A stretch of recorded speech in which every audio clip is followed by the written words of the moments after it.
Meanwhile, Chase is still on it. And if our green bar up here in timing and scoring is any indication, he just might run his quickest lap. Well, now it turns yellow. He's falling a little bit behind. And it's a 1:07.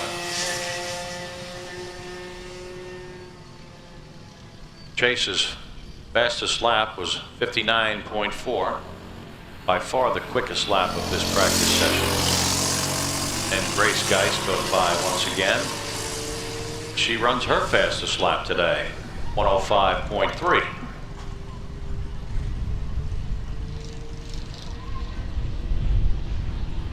So that will do it for the practice sessions. Now we move to qualifying, ladies and gentlemen.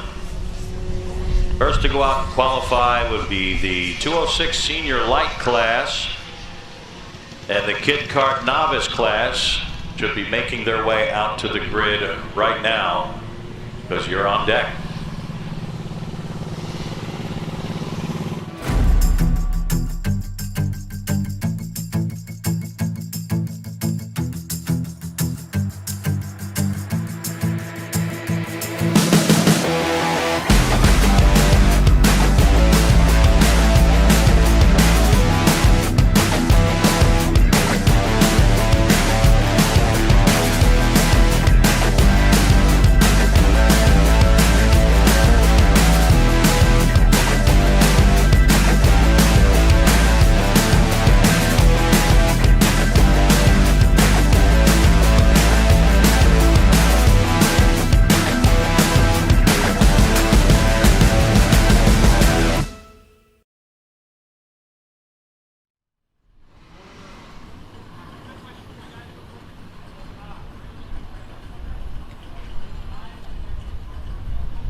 So the 5-minute qualifying session has begun.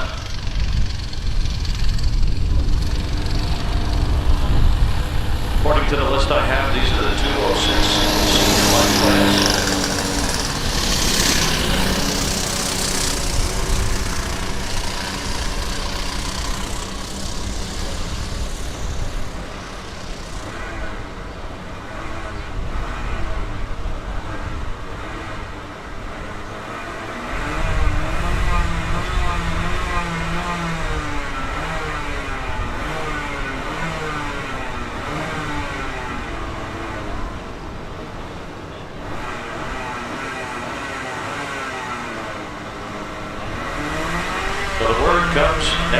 officials have decided to combine the kit kart novice class with the kit karts.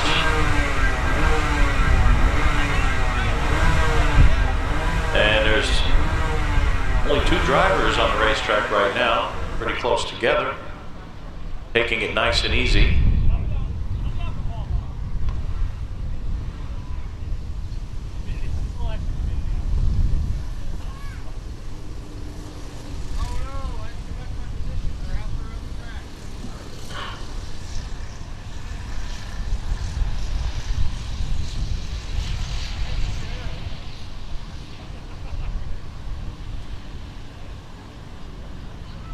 So bad on camera. Sarah, have I had a goof yet on camera? I said I'm gonna look bad on camera. I'm doing a bunch of goofy stuff today. Oh.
camera. Let me get it for you.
So, drivers, start your engines. You're about to go qualifying. Finally.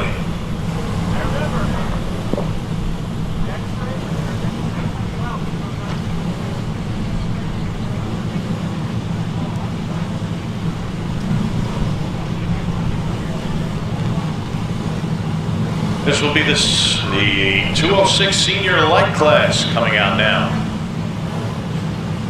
Had some minor adjustments to the schedule, trying to keep up as best as I can. But it's official. We are now going qualifying. Just waiting for clearance from timing and scoring. And the track will go hot.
Track is hot.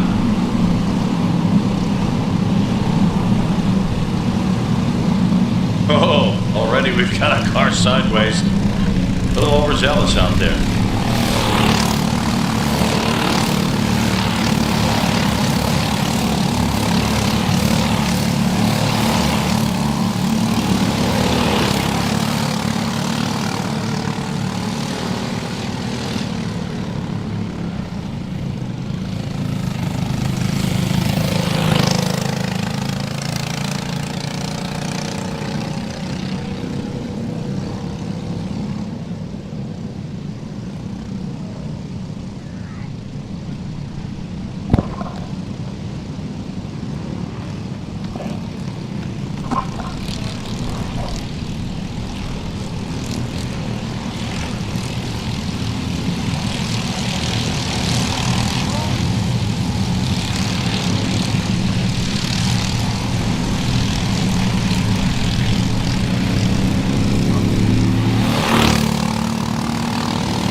And here they come for the first time.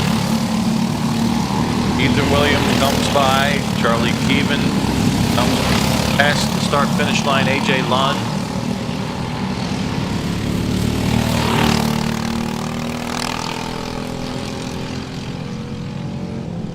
No lap time showing up at this time. Nothing to report.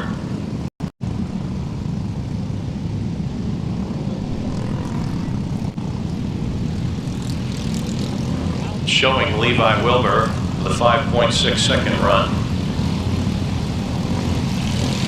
I would love to see that. I don't think even an Indy car can do that.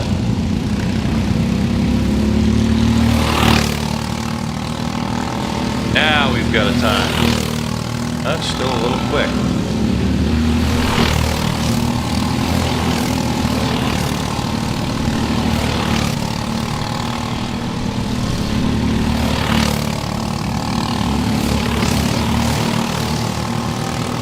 Hesitate on recording for the moment.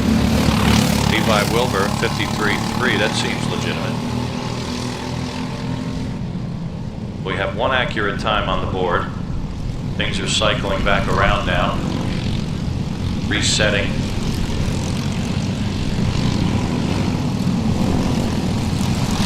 And the sun comes out for the first time. The clouds have disappeared. And it's a bright, beautiful, sunny day. Finally.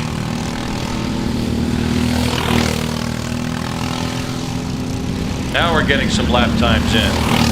Jared Howerton, 50.773. Now Riley Baldwin rises to the top, 50.376. So at the moment, it's Riley Baldwin on the pole. Jared Howerton running second, AJ Lund, Eli Fox, and Charlie Keevan. That's the top five right now. And we've got 3 minutes left in this qualifying session.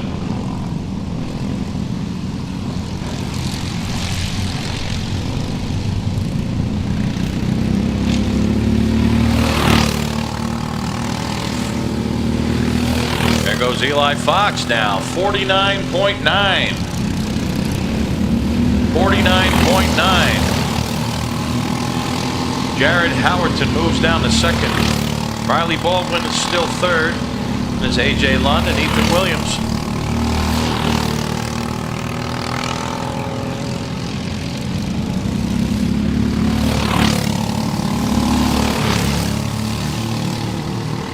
Riley Baldwin fails to better his quickest lap of 50.3, ran a 50.9 that time by. 2 minutes left in qualifying.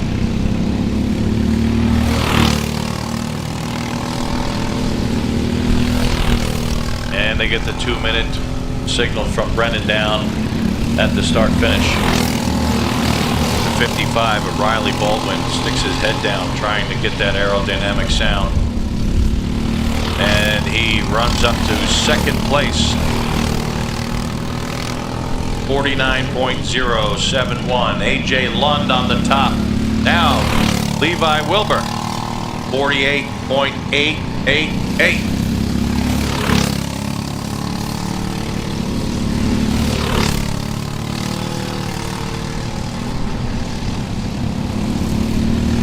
But right now it's Wilbur, Lund, Baldwin, Fox, Howerton, Charlie Keevan, Braden Heber. That's the top 7 at the moment. Eli Fox has the time to beat, 48.343. Now AJ Lund does the job, 48.337. He unseats Fox from the pole with just 42 seconds remaining.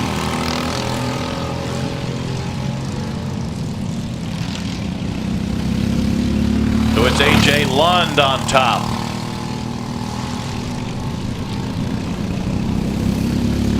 But he's got a fire-breathing Eli Fox, who is just a couple thousandths of a second slower than him.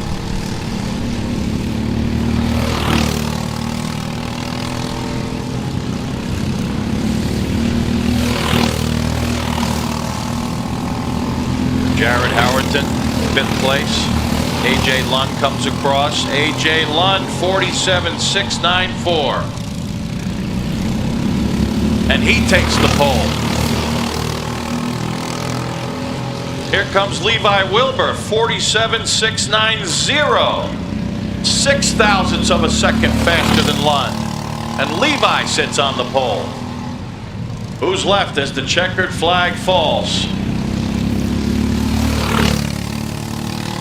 Braden Mayfield comes across the line. He's 11th on the grid. There goes Eli Fox, 47.628. 47.628 for Eli Fox. AJ Lund just went by and ran a 47.261. And now AJ sits on the pole. He stole it from Fox at the very last second. Doesn't get any closer than that. What a great job by the 43 of AJ Lund. Let's take a quick look at the starting field. AJ Lund will be on the pole for that main event. Eli Fox will be on the outside. Levi Wilbur will start in 3rd place. Riley Baldwin 4th. Braden Heber will be 5th. Jared Howerton will be 6th.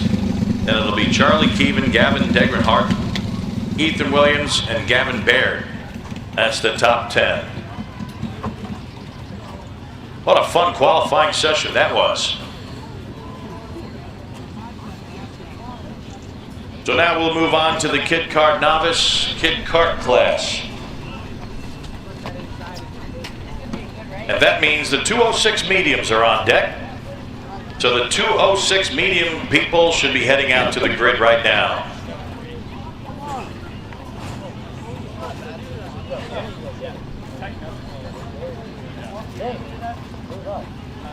Congratulations on your pole, AJ. Great job. Great job. It's fine. Everyone is like a 10. We're all close. Yeah, everyone was really close. The whole top 10 was in a couple seconds. Not seconds.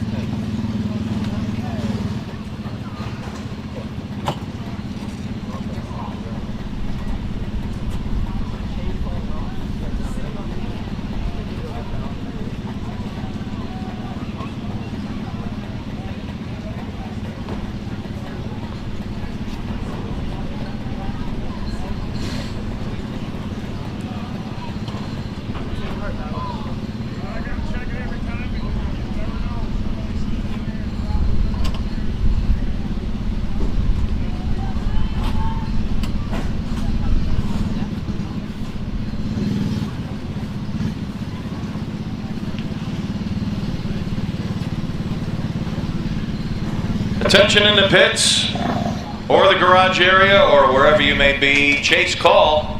You need to report to the grid. Chase call to the grid. immediately.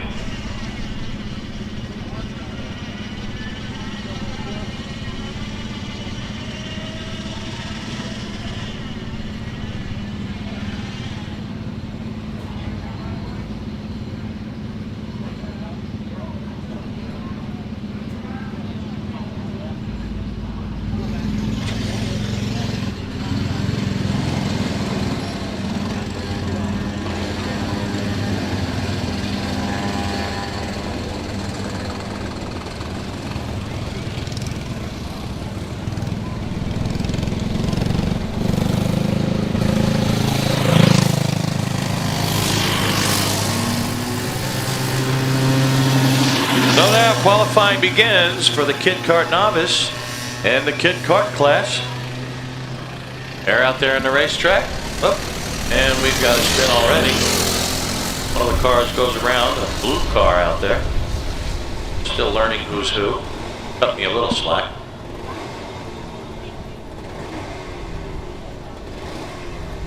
Straining to see the number on the car. It's car number 5, and another car goes around.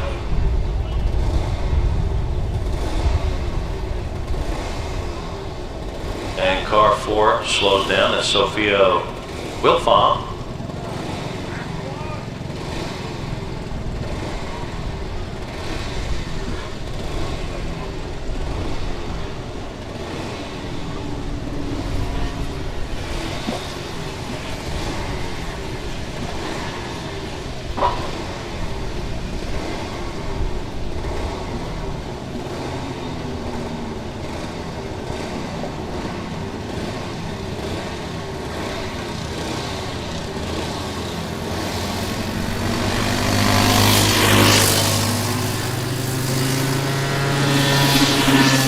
So it looks like Grace Geist is going to be the first to cross the line. And she turns in a 1:19.4. Miles, Canada. Yes, many, many miles to Canada from here. 1:15.978. Sophia Wilfong. That's definitely not an accurate lap. Audrey Luttrell runs 1:33.9. Couple of cars side by side right there. That looks to be Chase Call. Indeed it is. And he runs a 1:54.8. It's yet to really get going yet.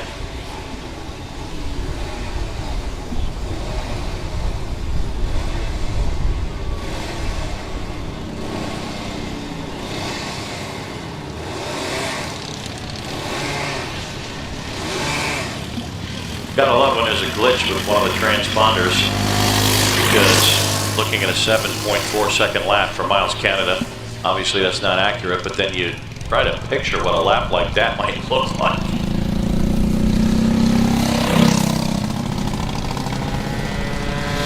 There comes the 20 of Miles Canada, showing a 53 second lap.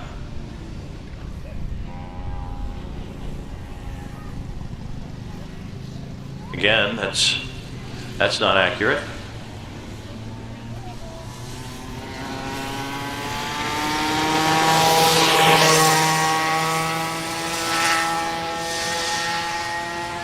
Chase Call comes down, runs at 1:08.6.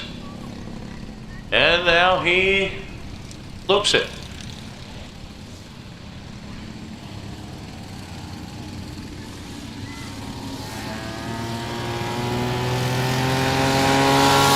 Comes the 8 car, Carter Johnson.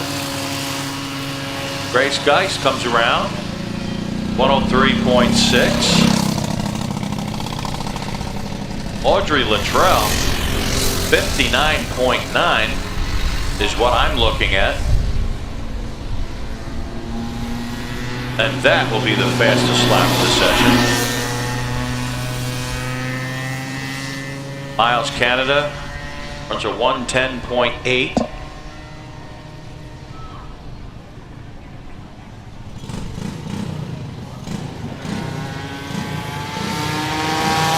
White flag in the hand of Brennan, starter. 46 seconds left in the session, and that's why the white is out.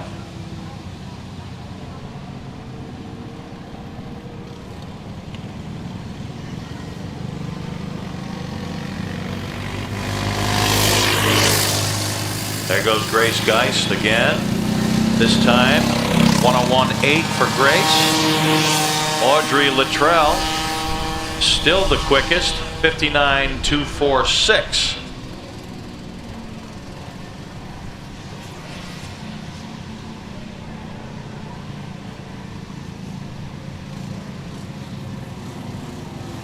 So it's the final lap for Sophia Wilfong in Miles, Canada. Wilfong turns 119.7. Canada runs a 110.5 as Chase Call comes across the line and really turns it up. He just upset Audrey Luttrell. Chase Call runs 57.8. Luttrell 59.2. So Chase Call turns the fastest lap of the session.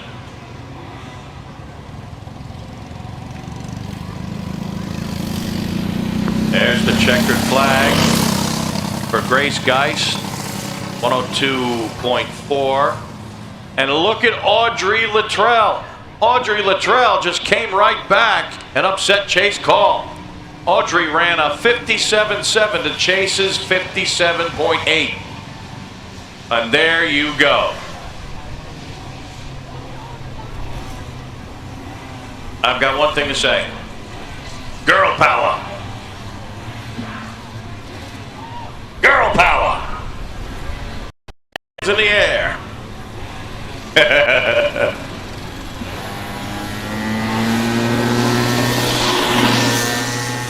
Gotta love when a driver really digs down deep on that final lap and just pulls it off. Something to be said about that.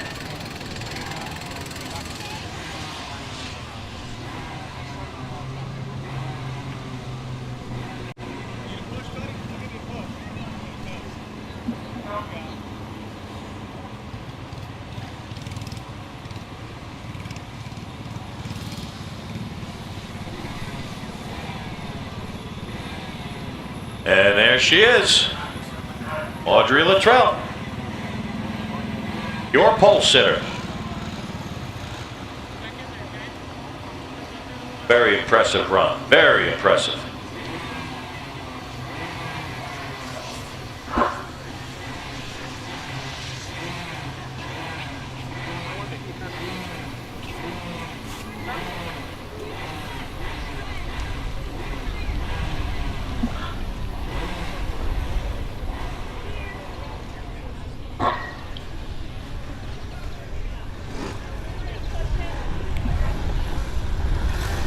So we're done with the Kit Kart Novice class and the Kit Kart class. We've combined them today. Coming up next, 206 mediums will take to the track for their qualifying session.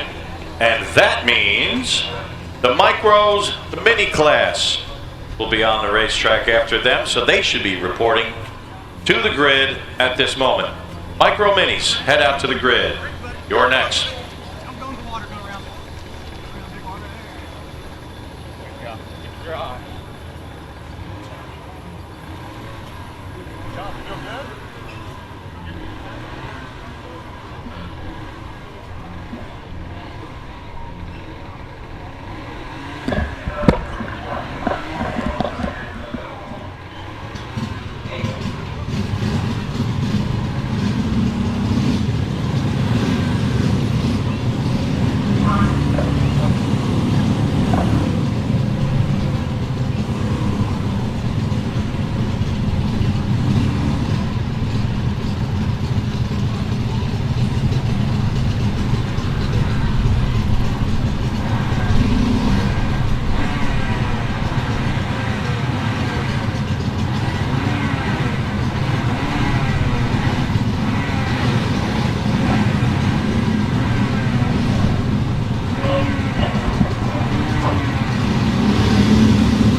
And they're ready up in the timing tower, and they send them on the racetrack. Track is hot. Track is hot for the 206 medium.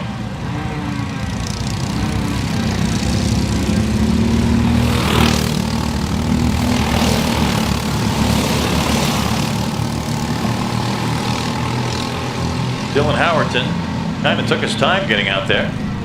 All is well. He's on the racetrack. The continually drying track appears to be About 95% dry now.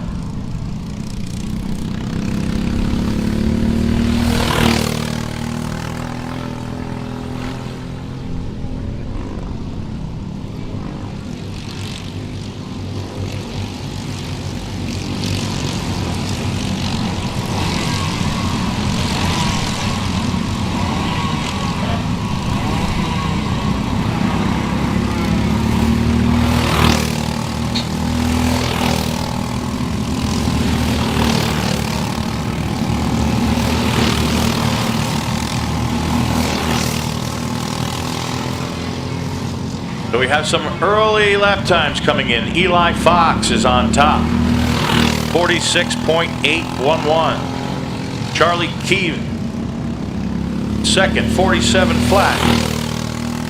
Jared Howerton now moves up to third. I was about to call for Levi Wilbur, but now he's fourth. Howerton runs at 47.8. Wilbur, 48.8. Second slower than Howerton.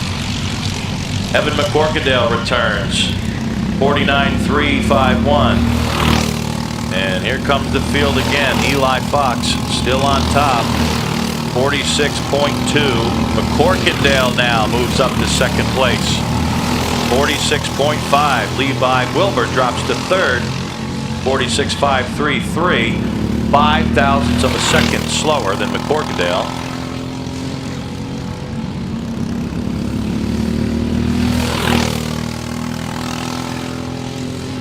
And to the top of the chart goes Jared Howerton, 46.205. 38 thousandths quicker than Eli Fox. This is really starting to heat up.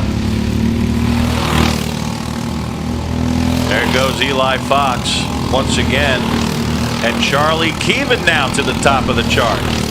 45 point, my favorite number, 777.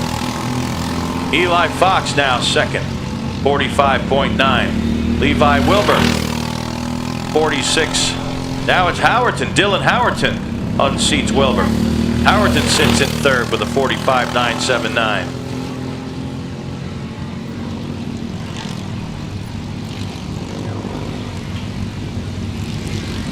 So Charlie Keevan is on top, 45.777.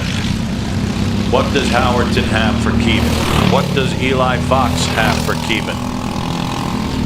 Keevan crosses the line and it's even faster, 45.235. McCorkadale moves up to second with a 45.284. Mason Green now in the zero car moves up to third, 45.385. This is a real tight fight for the pole. Brennan Hanville runs in fourth right now, 45.5. 45.7 for Jared Howerton. And Dylan right behind him, 45.784. Here comes Keevan once again. And he goes even quicker yet, 45.194, but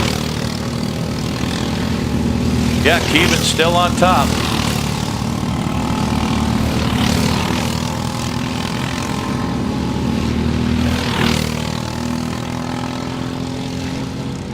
So Charlie Keevan, 45.194. Evan McCorkadale, 45.901. Keevan is almost, well,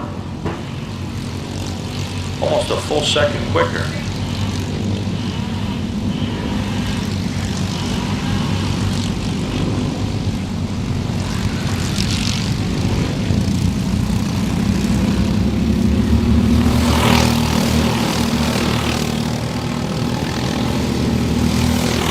And the checkered flag is out.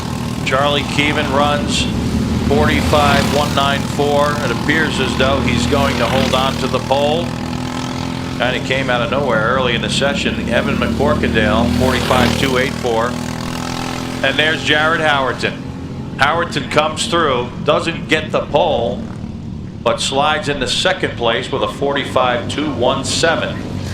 So Keevan is on the pole. Jared Howerton is second. Evan McCorkadale runs third. Brendan Hanville fourth. Mason Green fifth.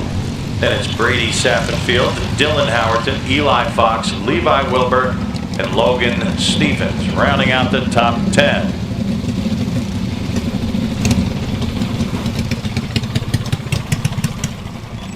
And yet another fun qualifying session to watch here at Whiteland Raceway Park. Isn't this great? So competitive.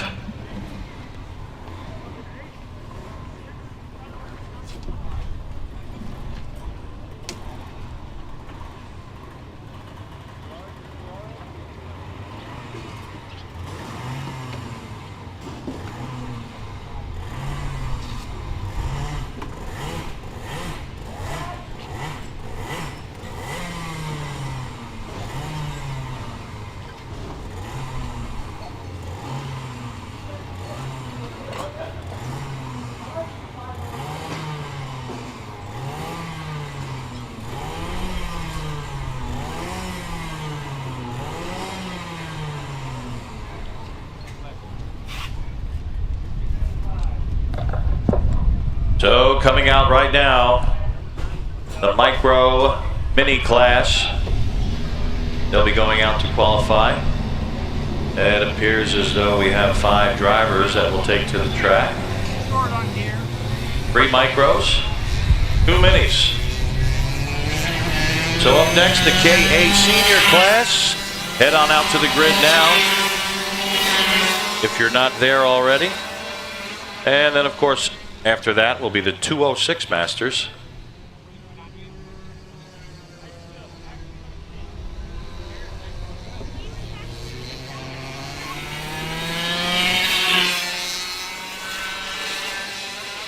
Boy, those little karts move. Very impressive to watch these teeny tiny little machines rocket around this racetrack.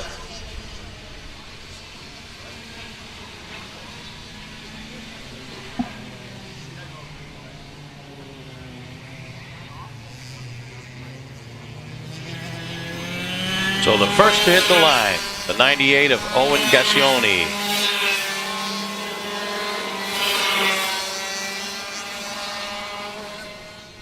Danny O'Gara to the top of the chart, 46.006. Bo Schlens. Now it's Austin Taylor now, takes over second. 46.393. Bo Schlens moves down to third with a 48.4. Owen Gascioni, 46.4. And Titus Roberts sitting there, 47.226.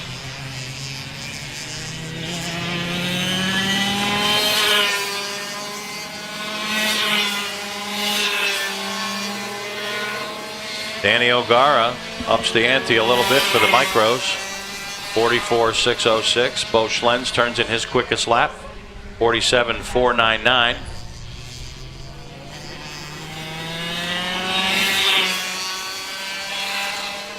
Austin Taylor, 44.7. 3 minutes left in this qualifying session.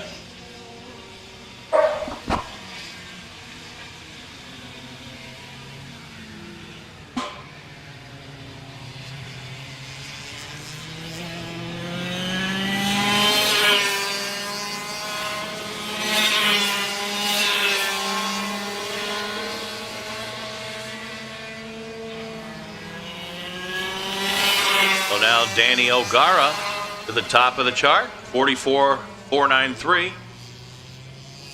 Austin Taylor second, 44.7. Bo Schlens. Now Austin Taylor runs a 44.3 and he picks up the pole.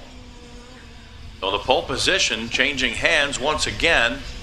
Meanwhile in the minis, Owen Gascioni, 44 flat. Titus Roberts right on his tail, 44.3. We'll see how that pans out.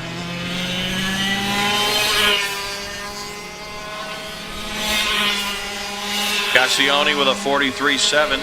Roberts 44.1. So Gascioni ups the ante a little bit. Danny O'Gara 43.941. He just ran his quickest lap of the day. He's currently on the pole, the micro class. And now Austin Taylor takes the pole. 43.661.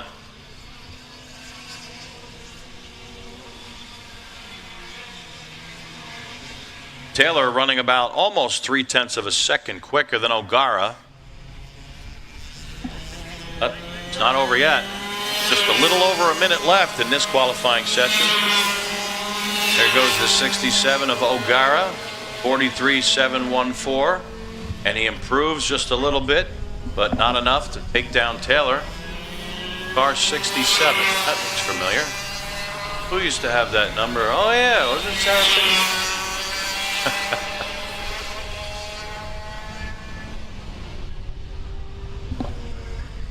Owen Gascioni picks up the top spot in the minis, 43.787.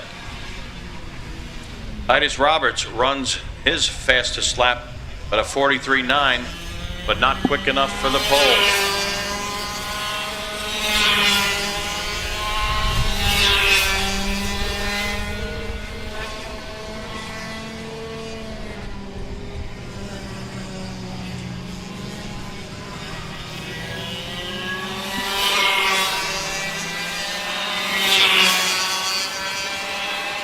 Austin Taylor fails to improve on his quick time, but it doesn't matter. He's still on the pole at the moment. Danny O'Gara still sitting there second. Bo Schlenz just ran his quickest lap of the day, 45.8, but not quick enough to improve. And now he does. Danny O'Gara, 43.492. It moves into second place. Austin Taylor still on top with a 43.6 as the checkered flag comes out. Bo Schlenz, Austin Taylor come by the line. No improvements. So Austin Taylor will have the pole. Danny O'Gara will start in second. Bo Schlenz third for the micros. Owen Gascioni has the pole, and Titus Roberts will start alongside of him in the minis.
So track is hot once again. Here comes the KA senior class. 206 Masters, you're on deck. Report to the grid area, 206 Masters. Look at this.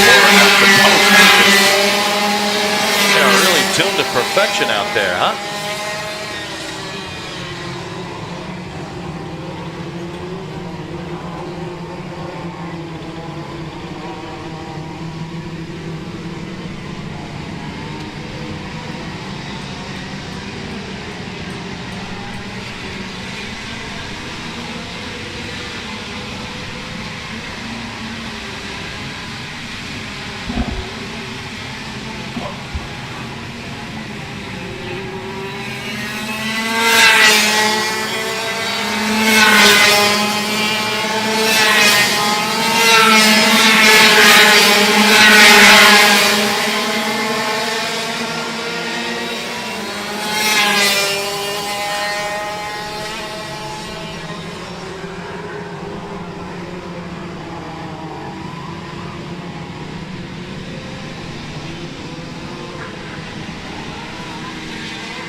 Come.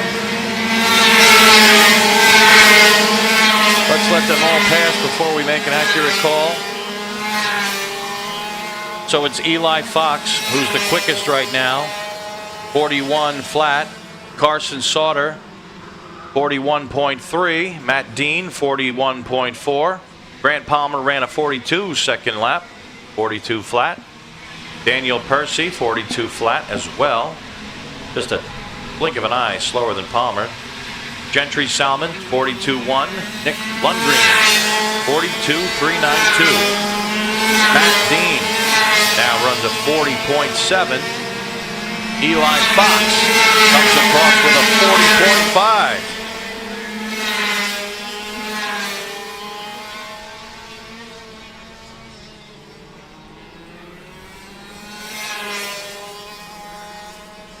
Better.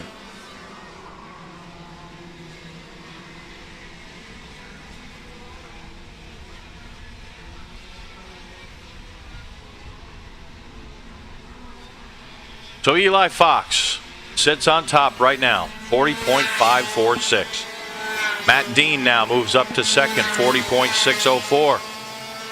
Carson Sauter now moves to second. Nobody has unseated Fox yet. And Fox could go quicker yet as the entire field comes by once again.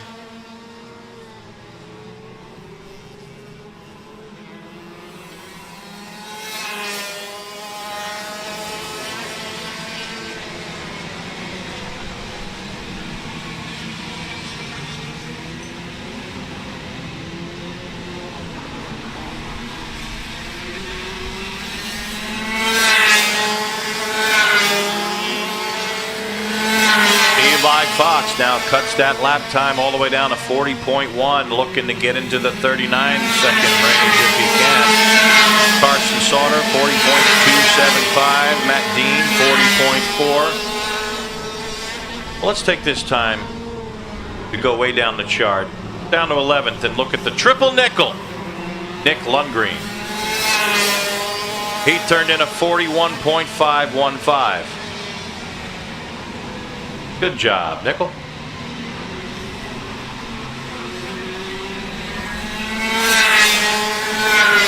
And somebody's in trouble.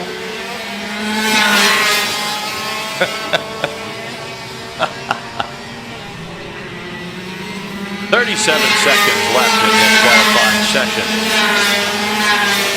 Dane Bennett the second comes through, 41.0. Eli Fox, oh so close to a 39-second lap, 40.005.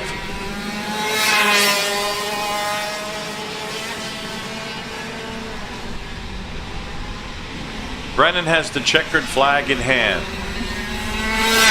Just about ready to throw it as Matt Dean comes across, and there it is.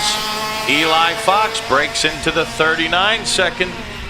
39.943. He's the only one to do it as the checkered flag comes out. Braden Heber moves up to second place, 40.2.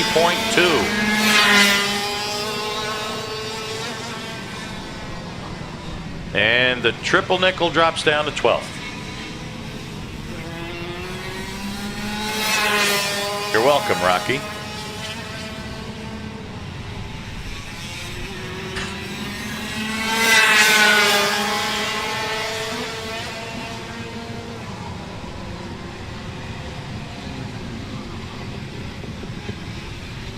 So as the KA 100 senior class comes to a close, qualifying session, it's Eli Fox, car 118, who sits on the pole. Matt Dean alongside. Braden Heber will start inside of row 2. Carson Sauter on the outside. Then it'll be AJ Lund and Grant Palmer in row 3. Bane Bennett II and Daniel Percy make up row 4. And in row 5, Austin Fairfield and Blake Finley.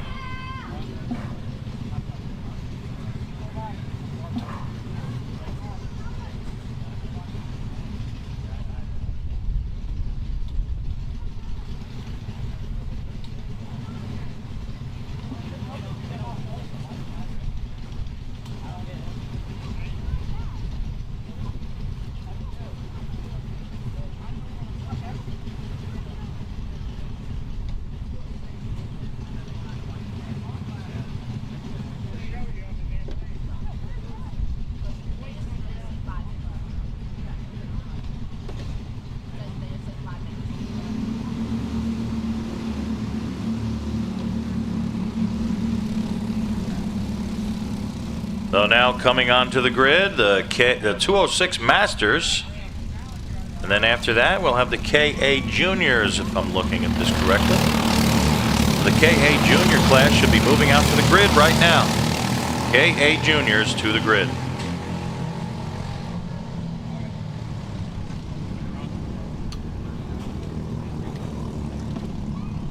And just want to make a little announcement here. Right next to the tech building is the Marco's Pizza Truck now. Yay! It has finally gotten here. Nice hot fresh pizza for everybody. Move on over by the tech building and that's where they're sitting. Go grab yourself a slice or 2 or 3 or a pie. Whatever your heart desires. Bring one up to me too if you get a chance. Really appreciate it.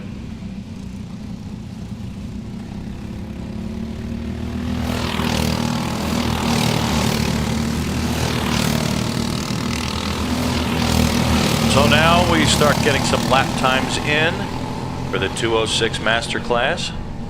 Matt Geist is on top at the moment. 47.856. Matthew Burpo.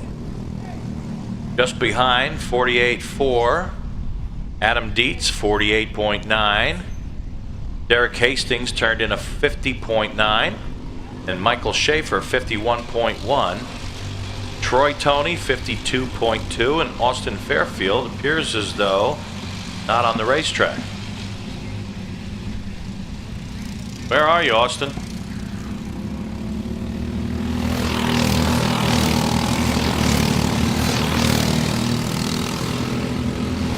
So Adam Dietz runs to the top of the chart now, 46.592. Pushes Matt Geist back to second. Difference between the two, 0.2 of a second.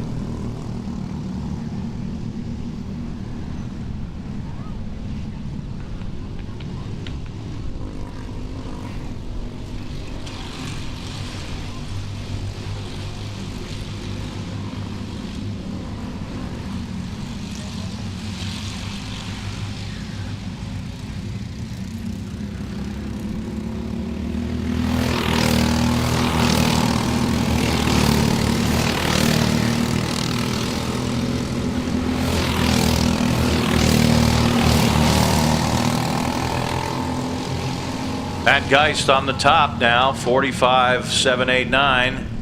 Jeremy Hood comes all the way up to second with a 46.1. 0.3 of a second difference between those two. And then Matthew Burpo sits in third right now with a 46.4. Adam Dietz is fourth, 46.488. 36 thousandths slower than Burpo. Troy Tony, 46.8, sits in 5th right now as they come down across the line once again. And Matt Geist goes a little quicker, 45.546. Just 0.2 of a second behind him is Jeremy Hood. Adam Dietz still sits in 3rd. Hastings is still 4th, and Burpo still in 5th.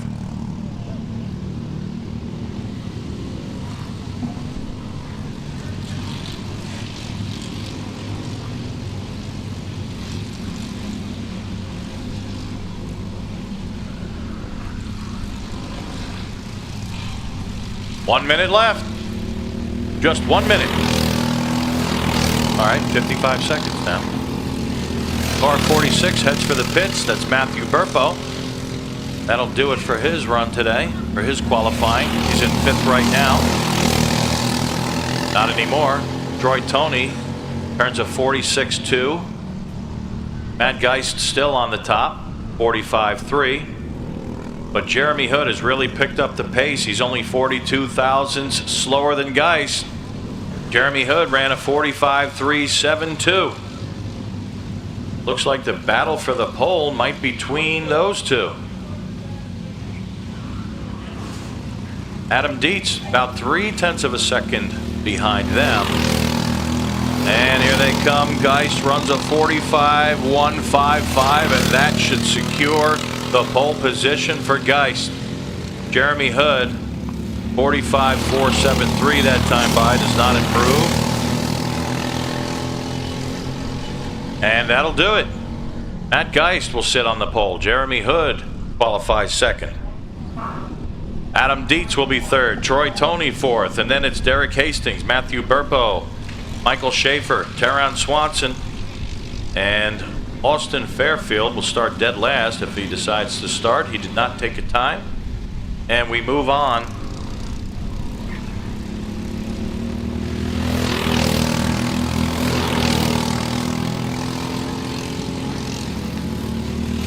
We move on to the KA Junior class. They'll be qualifying next. And that means the 206 heavies are on deck. So those of you running the 206 heavies, head on over to the grid.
So Braden Rudder is on top at the moment, 43.882. Tyler Johnson sits in second, 47 flat. 3 seconds slower than Rudder. That's a pretty big disparity right there. And now Rudder slows down. No idea why. But Dane Van Dyke now moves to the top, 42.997. Ryan Mort picks up second, 43.506. Charlie Myers third, 43.595. Tyler Johnson is in fourth right now, 43.656. That drops Braden Rudder all the way down to fifth place. And Maddox Hooper bringing up the rear, 43.933.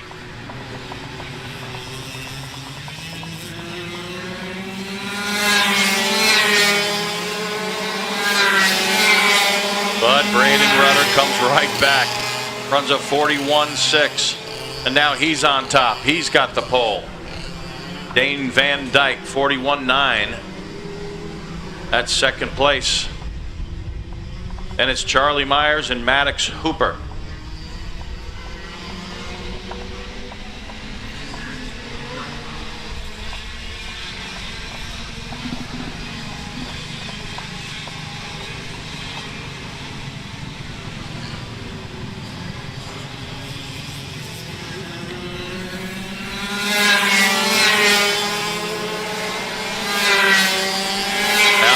Van Dyke to the top with a 41.3. Braden Rudder slips back to second, 42 thousandths slower than Van Dyke.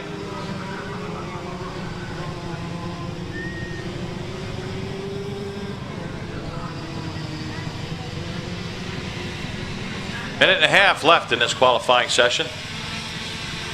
Van Dyke is on top. Braden Rudder sits in second, Charlie Myers third, Tyler Johnson is fourth. And it's Maddox Hooper and Ryan Morton. Here they come again. Will they improve? They do not improve. Van Dyke still on the top with a 41.3, but that time by, he dropped about 0.3 of a second, 41.6. Rudder turned to 42.1. And for some reason, those two seem they enjoy running together on the course.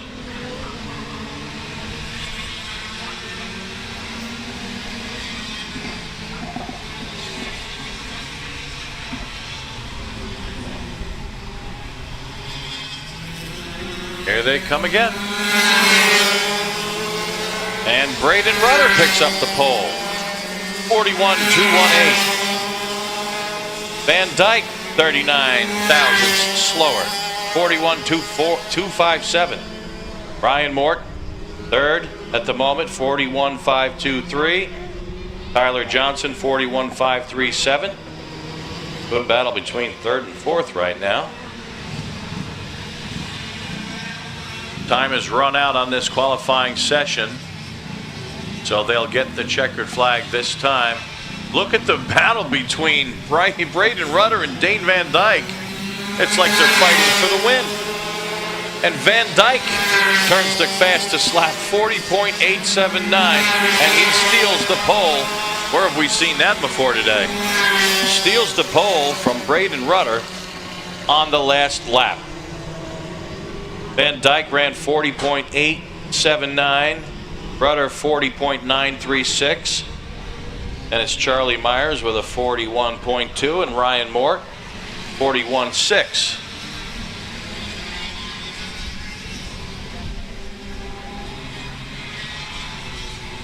That'll do it for the KA Juniors.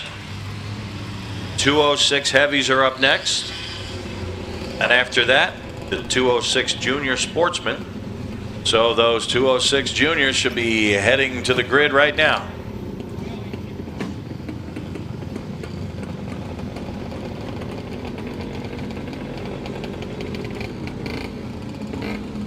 And just that quickly, we're ready to go, and they're sending out those 206 Heavies.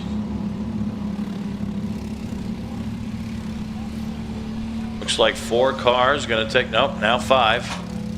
5 cars coming out.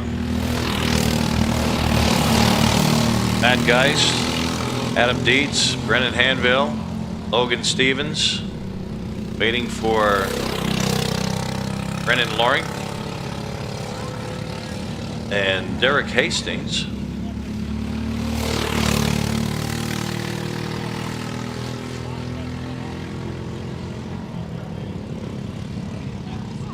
Matthew Burpo is out there as well.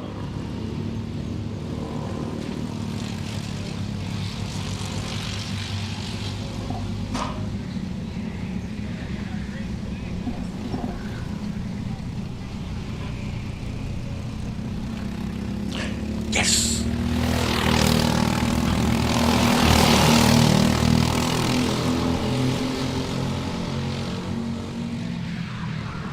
All right, here's some early lap times. Matt Geist is quickest, 46.136. Adam Dietz follows in second, 46.7. Logan Stevens is third, also with a 46.7.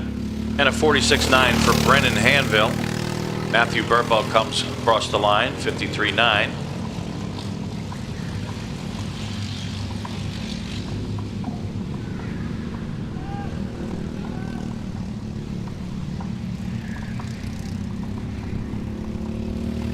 Here comes Geist, 45.192, still the fastest. Brendan Hanville, 45.4. He's running second. Logan Stevens, third. Adam Dietz, fourth. And it's Loring, Burpo, and Hastings. Hastings, who has yet to turn a lap. So he's shown on the bottom, but for those who have turned laps, Burpo at the moment would be the slowest.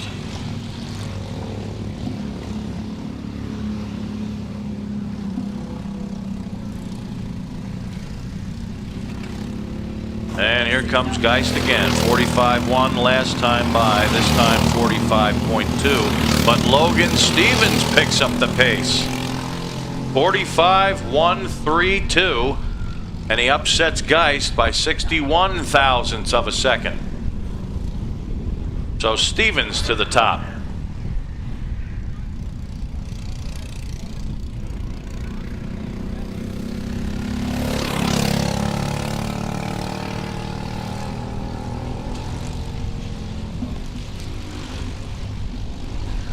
Oh, a little sideways there. He caught the wall.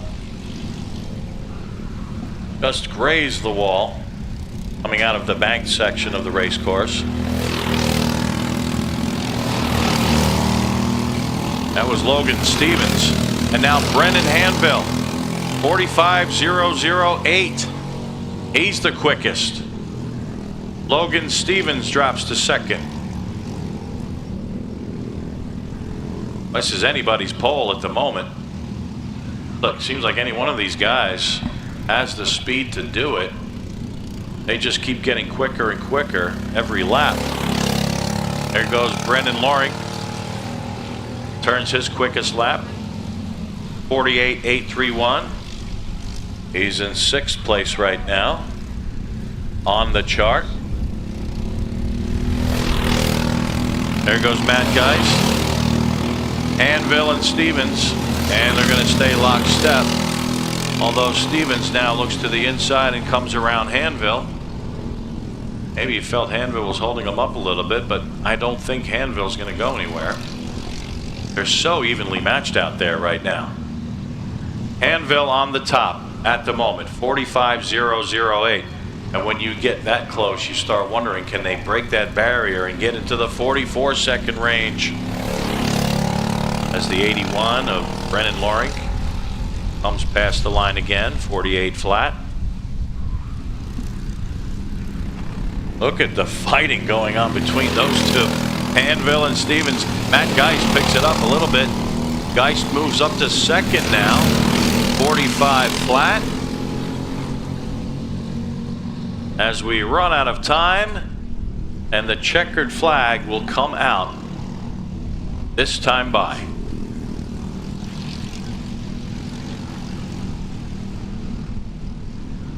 45.008 for Brendan Hanville, gunning for that 44-second range.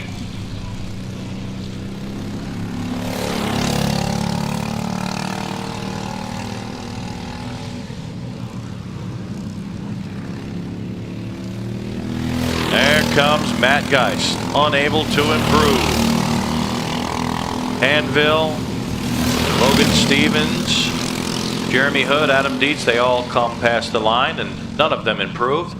So it's going to be Brendan Hanville on the pole, Matt Geist second, Logan Stevens third, Jeremy Hood fourth, and it's Adam Dietz, Brennan Lorink, Matthew Burpo. Derek Hastings did not take a time. And that'll do it for the 206 heavies. Turn our attention now to the 206 junior sportsman class. They'll be out there qualifying in just a couple of minutes, and the 206 juniors will follow them up. So the 206 juniors should be heading over to the grid right now.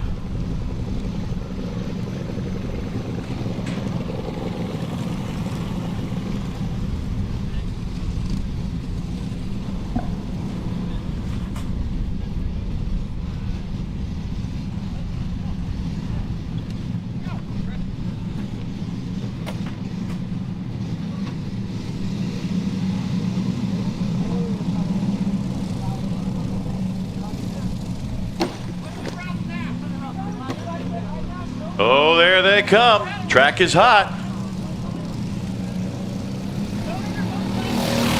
Here come the junior sportsmen. Let's see what these guys can do.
All right, just under 3 minutes remain in this qualifying session. Dylan Thomas sits on top, 46.1.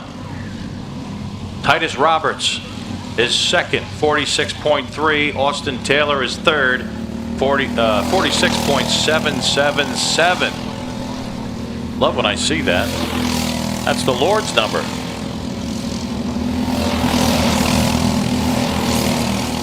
Titus Roberts still on top. Danny O'Gara now moves up to second with a 45.6. Dylan Thomas third, 45.655. Quickest lap still Roberts with a 45.578. Jackson Stone moves up to fourth, 45.7. Austin Taylor fifth with a 45.8. Mason Gallion 46.6. He's sitting in sixth place right now. Colby Hogard runs in seventh. Bo Schlenz eighth, Lincoln Wiley ninth, and Brett Hastings 10th. That's the way they stand at the moment. Titus Roberts fails to improve, and now Jackson Stone goes to the top. 45.484. Dylan Thomas, 45.530. Thomas moves up to second. Titus Roberts drops down to third place.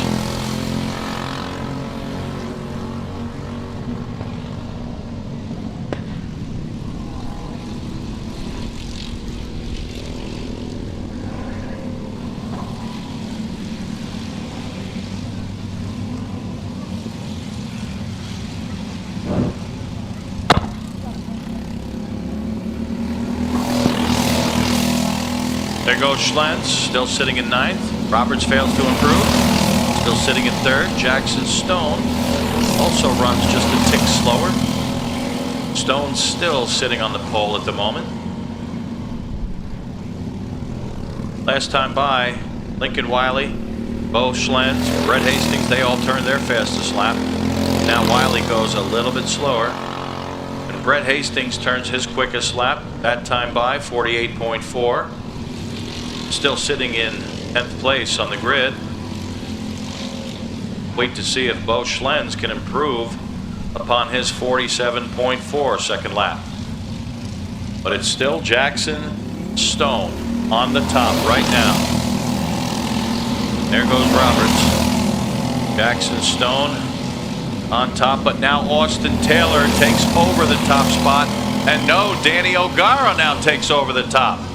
45 flat for Danny O'Gara.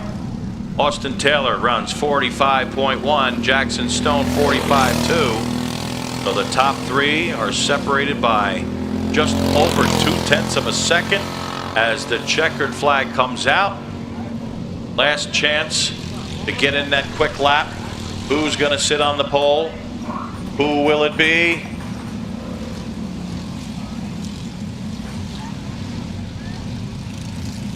Here comes the field again. Who's going to improve? Checkered flag. Schlentz goes by. Roberts goes by. O'Gara, Taylor Stone, all of them now coming past the line. And O'Gara is going to hold on to the pole position. Austin Taylor will start second. Then it'll be Jackson Stone, Dylan Thomas, Titus Roberts, Mason Gallion, Colby Hogard, Lincoln Wiley, Bo Schlentz, and Brett Hastings.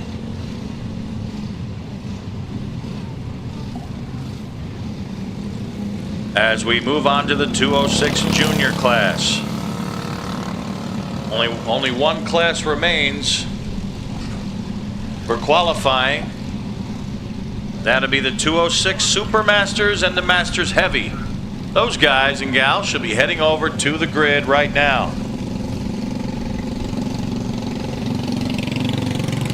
Moving things along very quickly here up in the timing scoring stand.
Early times are in. Sam Tutwiler's on top at the moment, 48.406.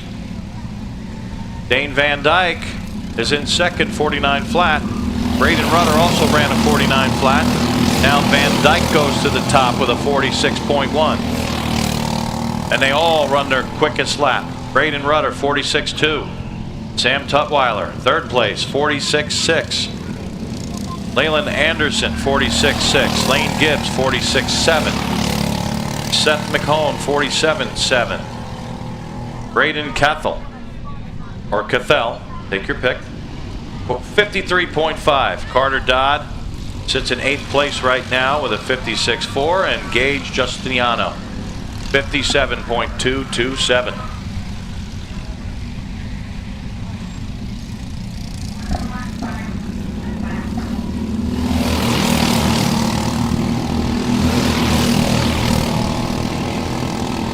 Now Sam Tutwiler to the top of the list, 45.904.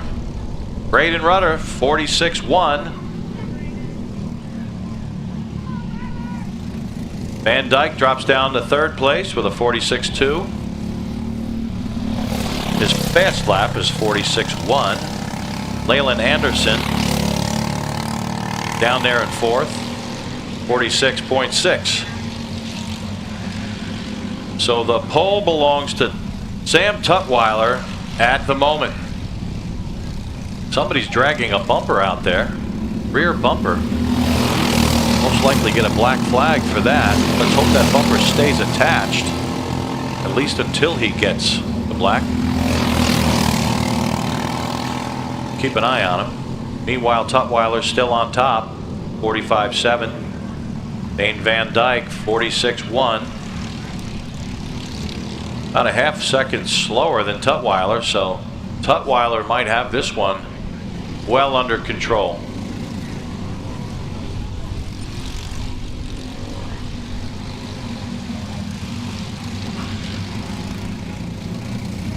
Here comes that's the 009 of Braden Cathell that has the loose bumper, and he now pulls it into the pit area. Excuse me, she.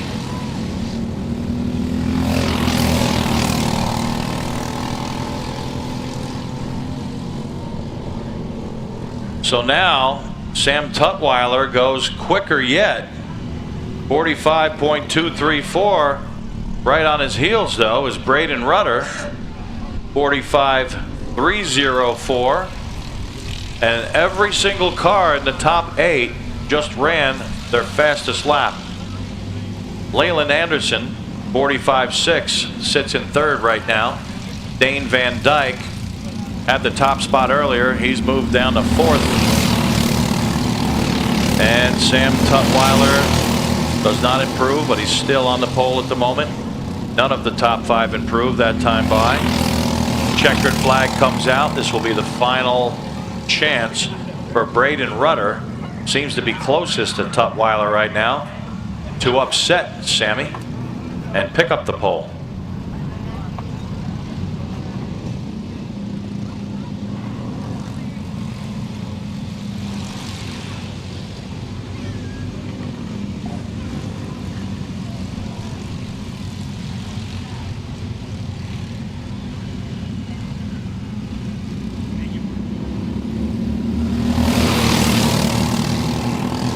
And he does it. Braden Rudder, 45.226.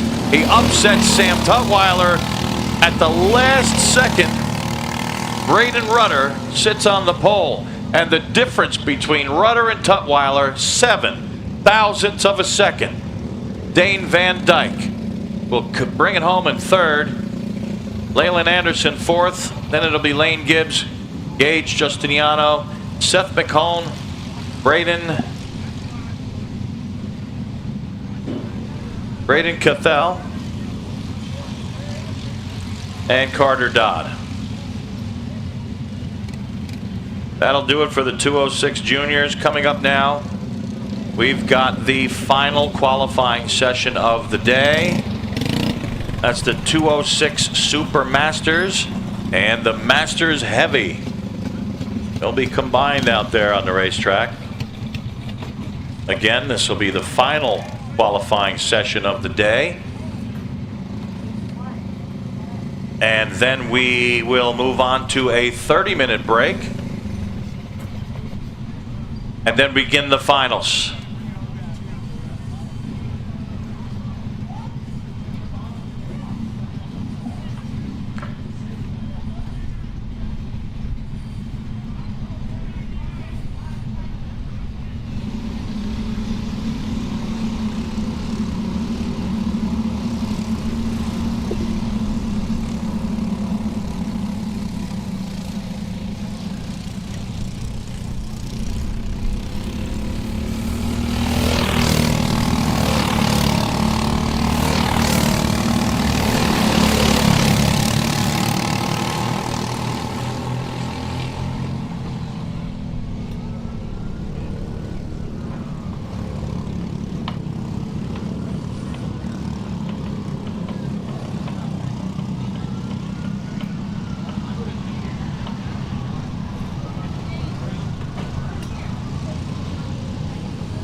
Across the line they come. Josh Lockhart, 49.8. He's on the pole at the moment.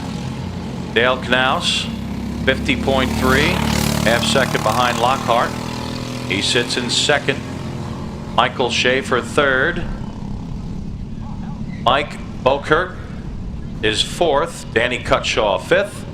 And Ty Guernsey is sitting in sixth right now.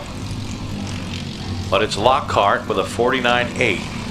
That's the time to beat right now.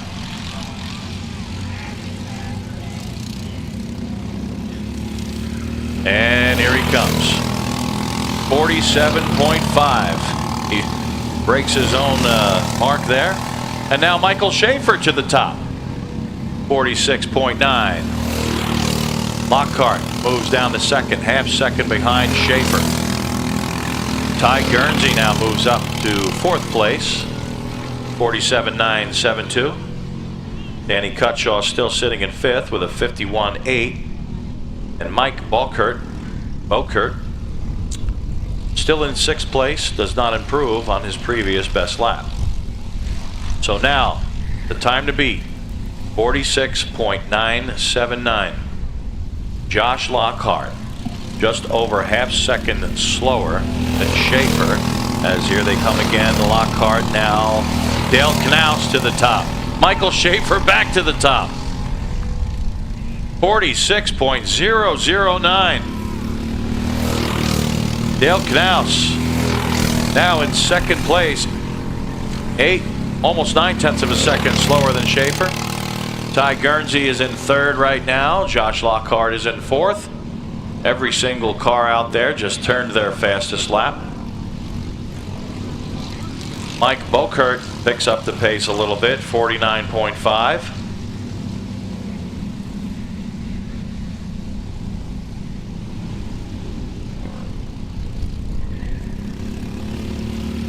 Here comes Lockhart. Let's see what he can do. He stays where he is. Knaus comes by, Schaefer comes by, and they stay exactly where they're at. Schaefer still on the pole, just under a minute and a half left in this qualifying session.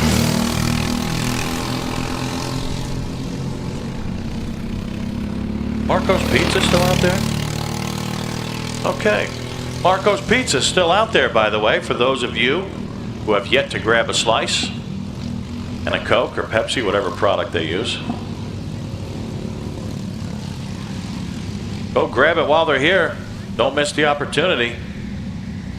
Some real good pizza, Marco's Pizza. And there goes the 220, Josh Lockhart. No improvement. Turns his quickest lap, 47.1, but stays in fourth place. Michael Schaefer still on top with a 46 flat. Can he get now down into the 45 seconds?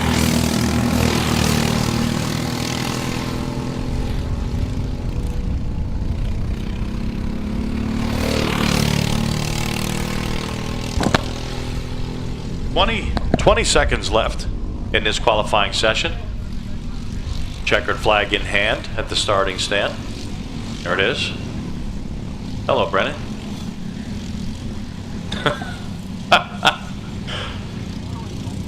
Josh Lockhart rounds the final corner. Time has just run out.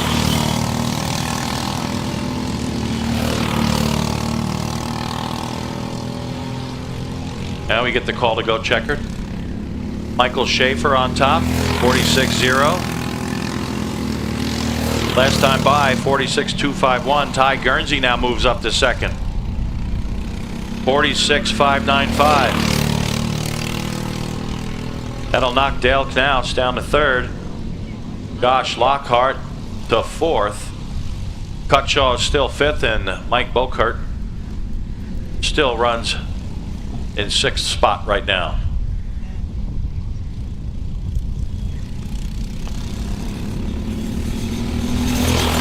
So does anybody improve as the checkered flag comes out?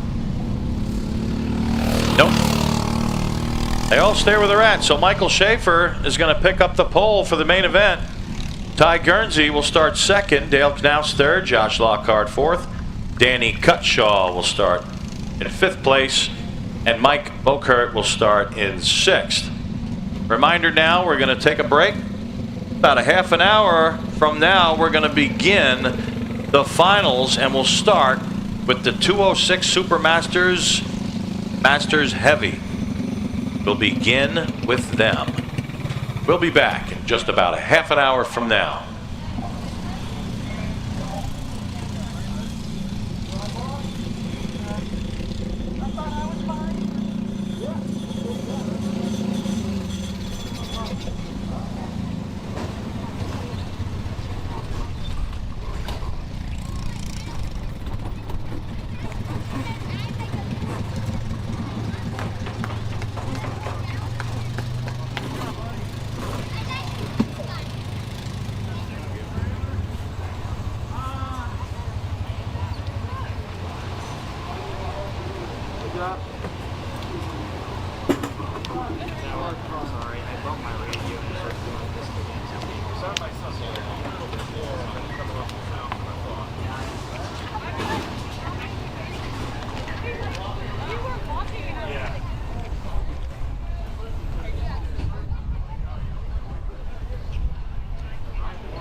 Sorry, ladies. I'll be better next time.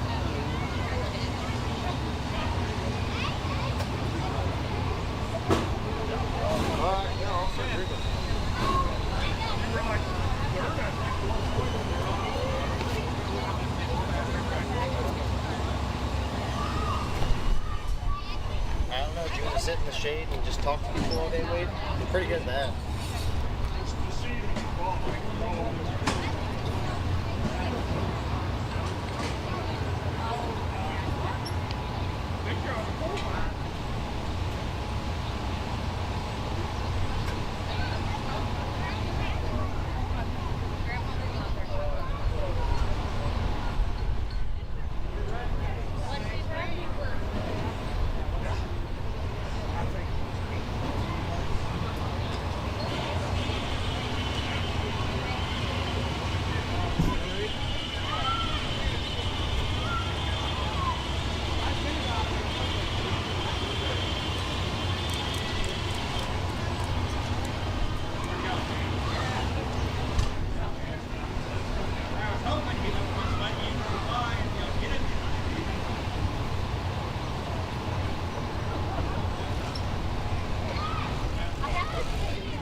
All right, ladies and gentlemen, you can consider this your 5-minute warning.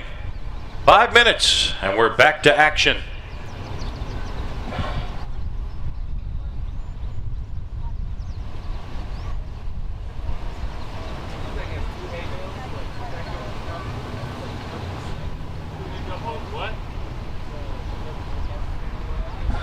So as the staff gets ready to go, it'll be the 206 Super Masters and the Masters Heavy. You guys should be heading out to the grid right about now. The Masters and the Super Masters, the Masters Heavy.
Oh, there's no record line.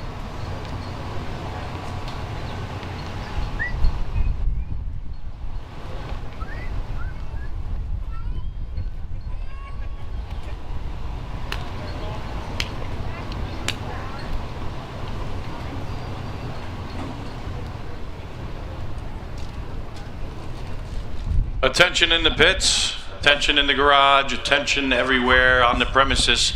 There are no bikes or scooters permitted in the pit area. So please keep the bikes and the scooters out of the pit area. Thank you very much.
All right, ladies and gentlemen, it's almost time to get the action underway.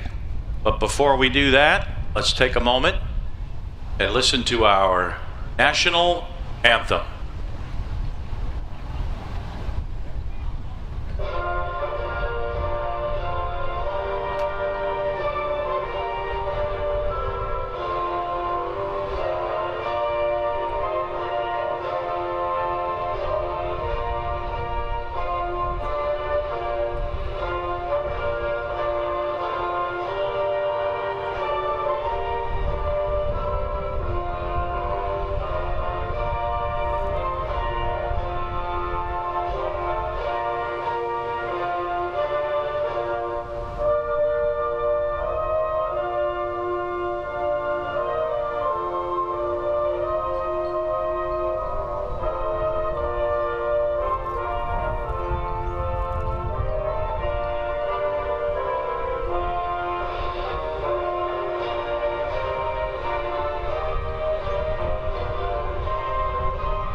That's our beautiful national anthem. And now, at this time, a little prayer before we go racing. Heavenly Father, today we give thanks for everything that we have, everything that you've done for us, all of your blessings, all of the people in our lives. We just want to take the time to thank you for the roofs over our heads and the food that we eat, the clothes on our backs, the friends that we have, the fellowship. We ask, Lord, that you would bless the day here at Whiteland Raceway Park. Keep our drivers safe, in particular. Thank you for bringing us here safely, Lord. We pray that you bring us home safely as well. In Jesus' precious name we pray. Amen.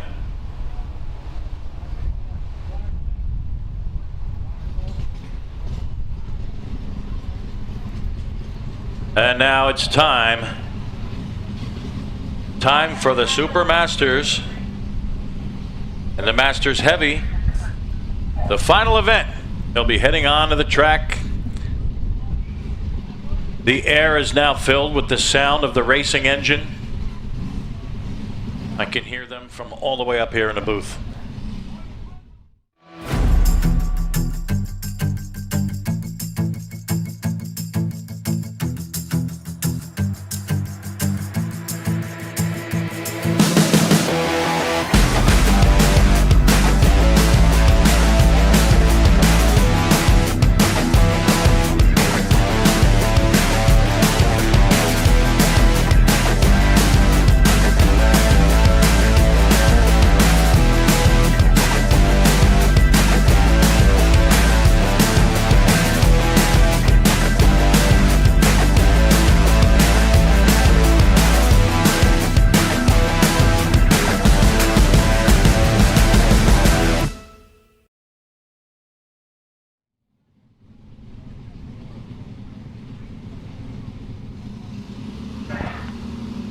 And we're live from Whiteland Raceway Park. Those of you watching on the internet, hello. It's nice to have you. Got some great races in store. Right now, the 206 Super Masters, Masters Heavy, are out there on the racetrack getting their warm-up lap in. It will be one lap of warm-up, and then they will turn them loose. In the field, Michael Schaefer on the pole. Ty Guernsey will start alongside row number 1. Then it'll be Dale Knaus and Josh Lockhart in row 2. Danny Cutshaw and Mike Balkert in row number 3.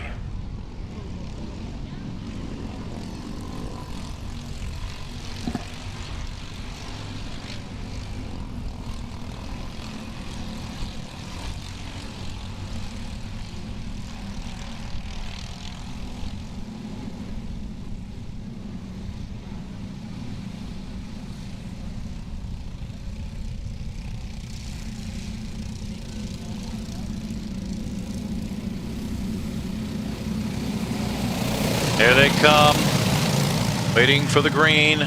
Green flag flies, and we're racing for the first time at Whiteland.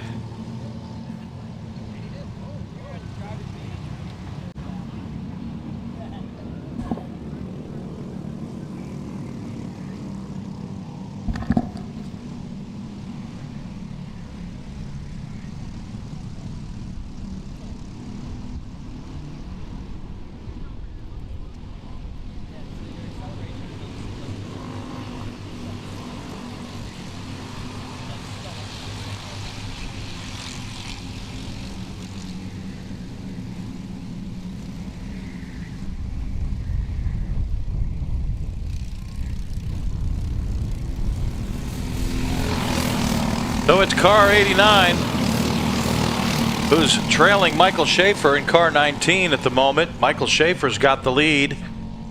Well, actually, that was the 89 that crossed the line first. Timing and scoring showing Schaefer in the lead. Try to say that 3 times fast. And timing and scoring has Dale Knaus running 3rd, Josh Lockhart running 4th, Danny Cutshaw 5th, Mike Balkert in 6th, and Gary Lynn.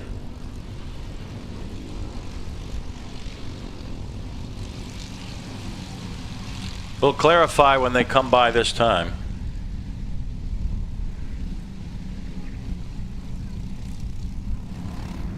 Now I can see it is the 89 and then the 19. And again, they get mixed up. But Guernsey's got the lead. Michael Schaefer runs in 2nd place. Oh.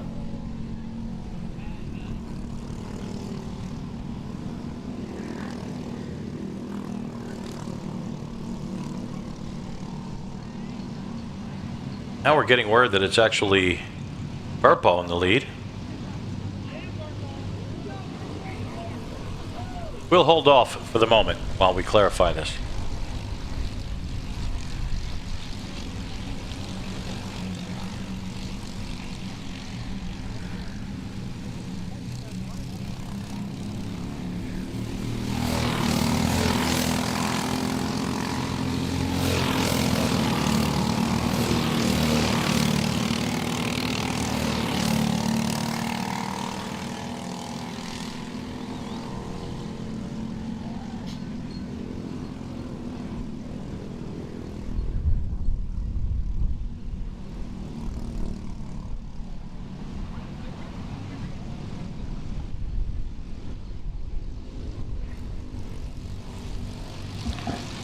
Okay, so it is in fact Michael Schaefer that's got the lead. Ty Guernsey runs in 2nd place, not too far behind.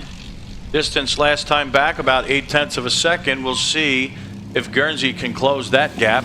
And then running in 3rd is Josh Lockhart. Dale Knaus is in 4th right now, 5th place. Car number 01, Danny Cutshaw. Now Knaus and Lockhart trade places. Knaus runs 3rd. Lockhart is 4th. Danny Cutshaw is 6th, and Gary Lynn bringing up the rear.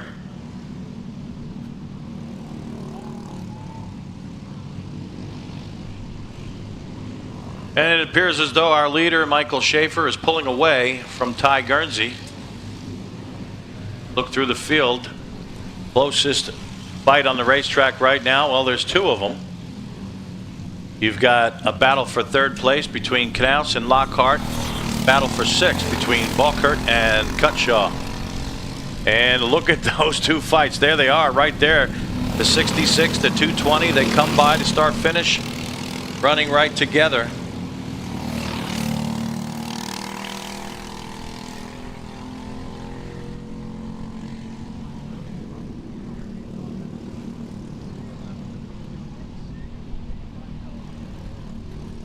Schaefer still with a solid advantage over Guernsey. Now it's over a second, 1.2 second lead.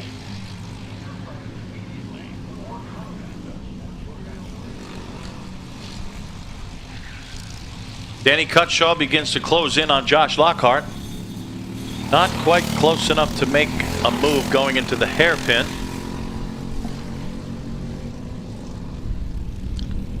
So nothing has changed. And the next time by, They'll get the cross flag signaling that they are at the halfway point.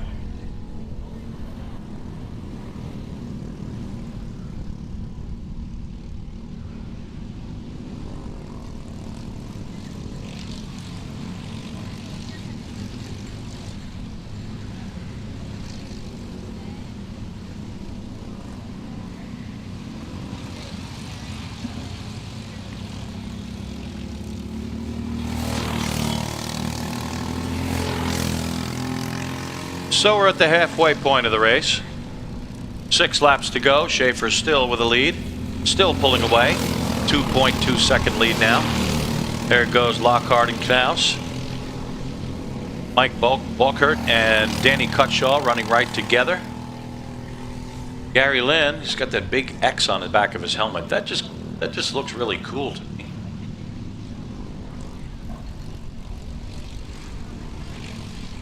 And he's got that old-time Davey Allison looking number 28 on the side of his car. Very familiar font. Here comes Schaefer again. 5 laps to go. Guernsey with the sinking feeling. Probably realizing that he can't catch Schaefer unless some sort of an engine failure of some kind. Rest of the field files through. Lockhart, Knaus, Cutshaw, and Balkert still running lockstep.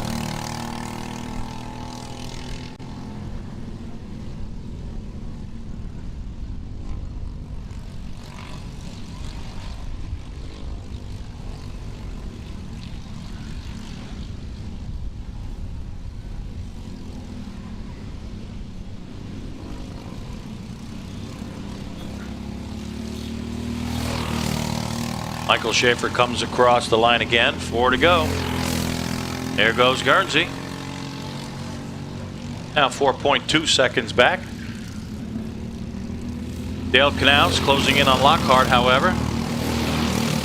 And Mike Balkert has picked up 5th place. He comes around Danny Cutshaw. Figured he waited long enough and finally made that move. So now Mike Balkert runs in 5th. Danny Cutshaw runs 6th.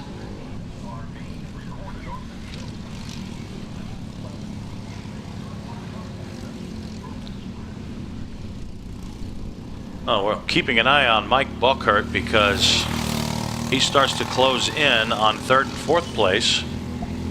So will he be able to perhaps overtake one of them and move up another spot or 2?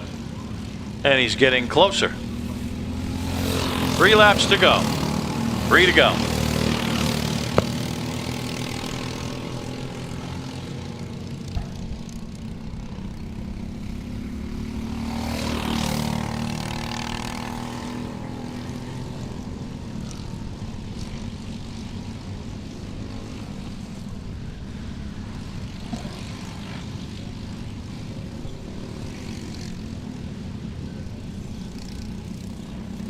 There's your leader once again, car 19, Michael Schaefer. Just 2 laps to go now.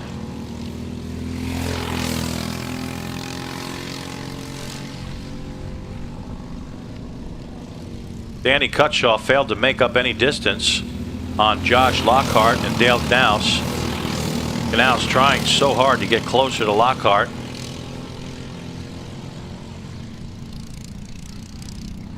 Brennan's having fun out there.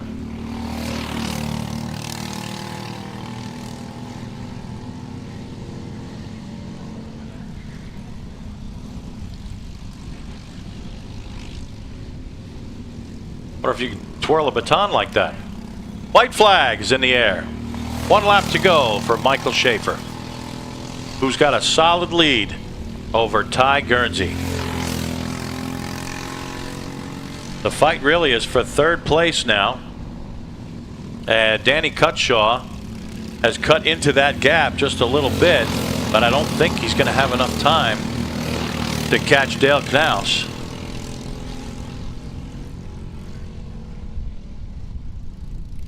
Keep our eyes on Josh Lockhart, Dale Knaus, Danny Cutshaw. Mike Balkert falls a little bit farther behind. But Lockhart and Knaus are the closest karts together, running together on the track.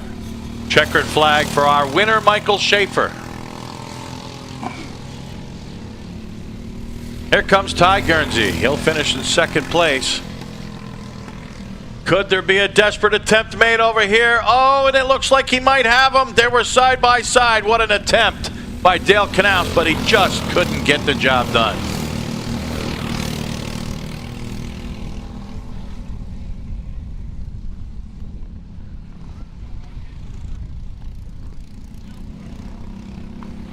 And a nice fist bump between Dale Knaus and Josh Lockhart. One heck of a race coming to the checkered. All right, so congratulations to Michael Schaefer. He is your winner here in the Super Masters class and the Masters Heavy combined. Ty Guernsey comes across in second. Then it'll be Dale Knaus, Josh Lockhart, Danny Cutshaw, and Mike Balkert. Moving on now to the Kid Kart Novice class. They'll be combined with the Kid Kart class. And then after that will be the 206 Senior Heavy class. So the 206 Senior Heavy guys and gals, whoever's involved, needs to move out now over to the grid.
So the Kid Kart Novice class and the Kid Karts running together on the racetrack. We've got Miles Canada on the pole for the Kid Kart Novice class. Sophia Wilfong on the outside. Pole sitter for the Kid Karts, Audrey Luttrell. Chase Call will be alongside of Audrey in row one. Grace Geist will start in third. And Carter Johnson will start fourth. And we're ready to go. Green flag is out. There they go. Little hesitation there from Sophia. Now she gets underway. And the race is on. 10 laps to go.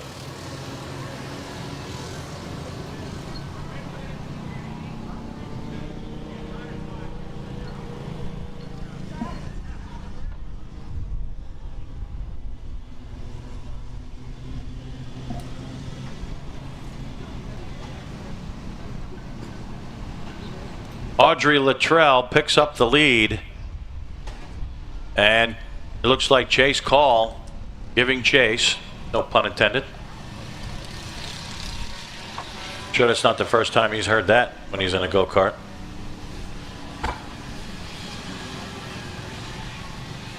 Now closing down on the leader. Here they come. Audrey Luttrell, Chase Call. The fight is on at Whiteland. Chase seemed to really reel her in on the backside, and then he lost a little bit on the straightaway. Perhaps Audrey's kart has a little more straight line speed, but Chase looks to the inside. Look at how that kart handles. Again down to the inside, and this time he may have her going down the backstretch.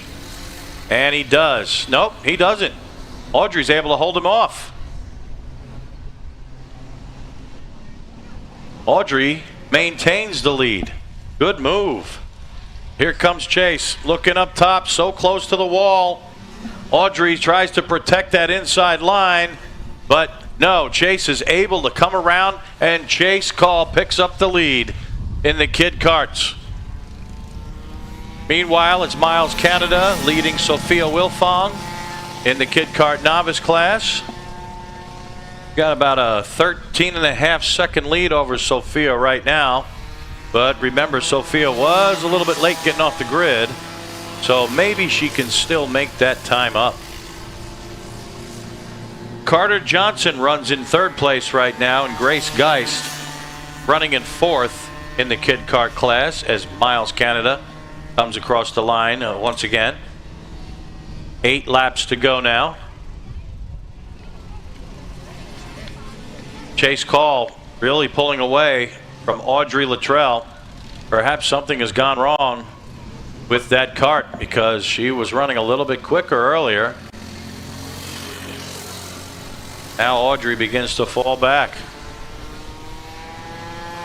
Look at Chase go. He's got that pedal down.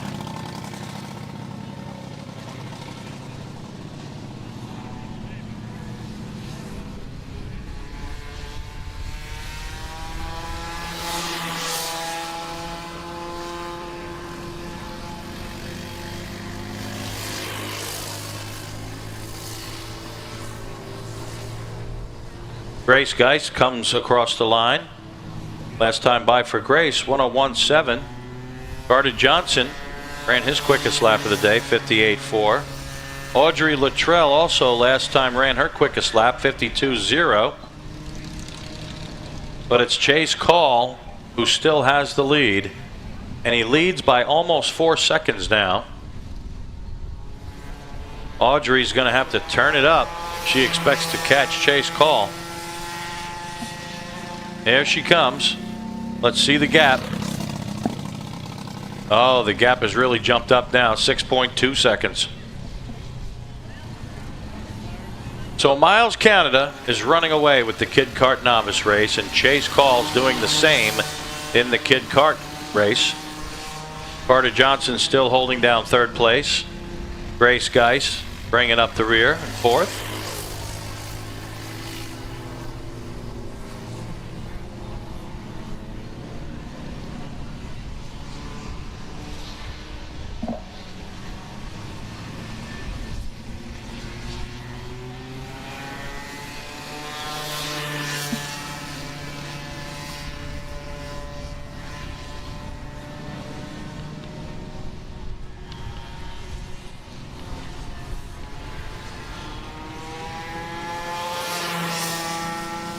And now we've got 5 laps to go. That's the halfway point in the race.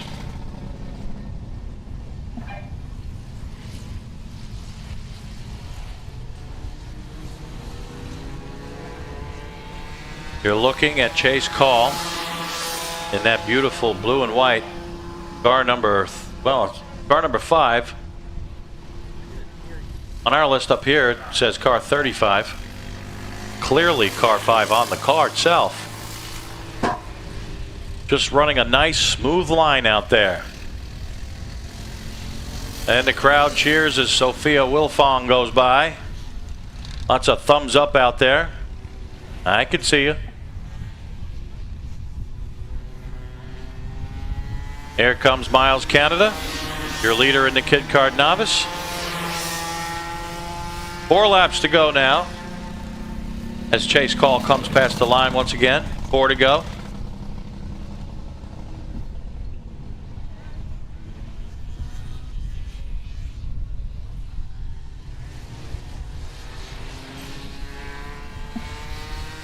There's Carter Johnson.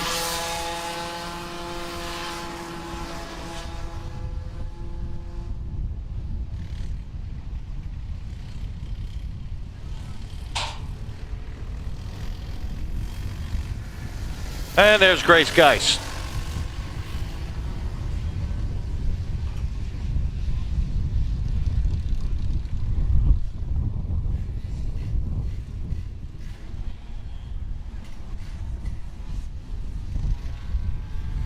And there's Chase Call once again.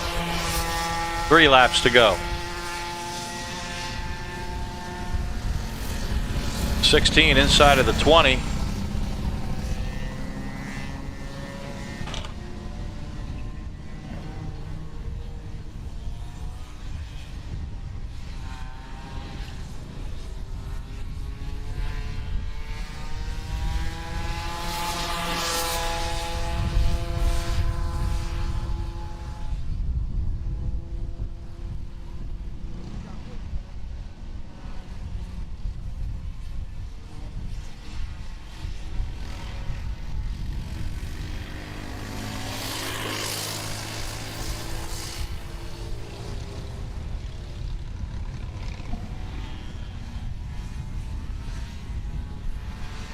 Here comes car number 5. Once again, 2 to go. Chase Call, that's your leader. Here comes the 16 of Audrey Luttrell. Trying so hard to catch Call. Unable to make a dent in that lead. Now falls back to 8.3 seconds back.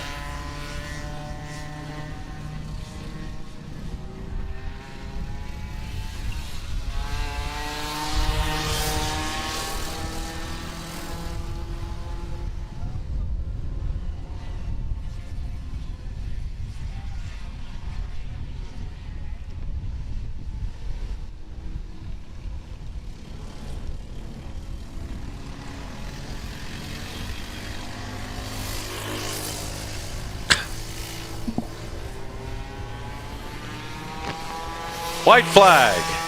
White flag for Chase Call.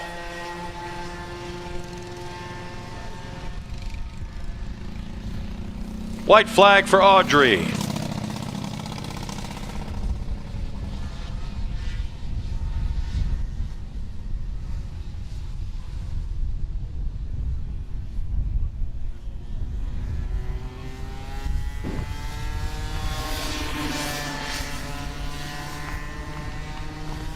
White flag for Miles Canada.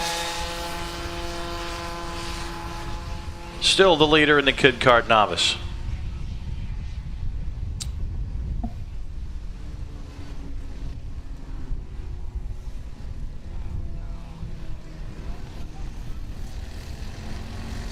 Last but not least, Sophia Wilfong. Checkered flag. Checkered flag for Chase Call, who appears as though he just got a lap on Grace Geist just before the checkered. Chase Call is your winner. Audrey Luttrell now comes past the line. Audrey will take home second place today. We wait for Carter Johnson.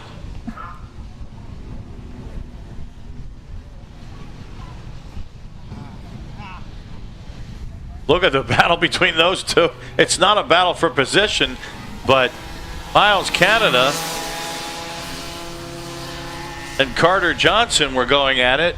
Johnson beat him to the line, but they're in separate categories. Well, that was fun to watch. Little treat. But there's your winner. Chase Call brings it down to the pits.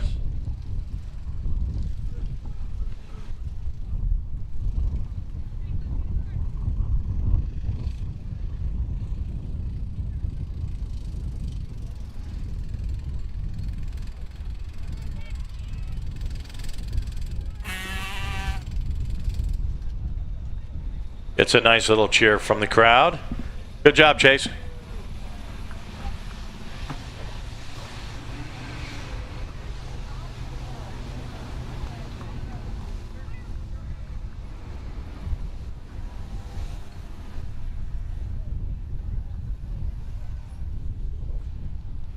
So now the 206 senior heavy class is about to get underway.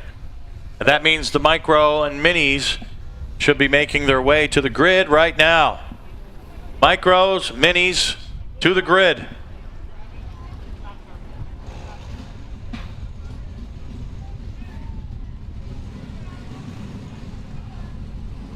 There comes Audrey. Fine job today.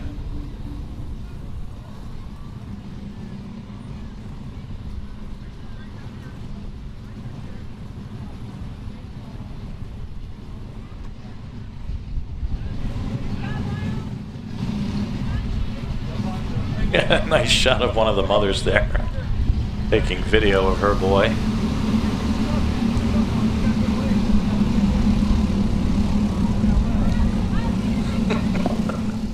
Oh, I love it. It's beautiful. It really is. Here they come. Here comes the 206 senior heavy class, led by car 507. That's Brennan Hanville, first to hit the stripe.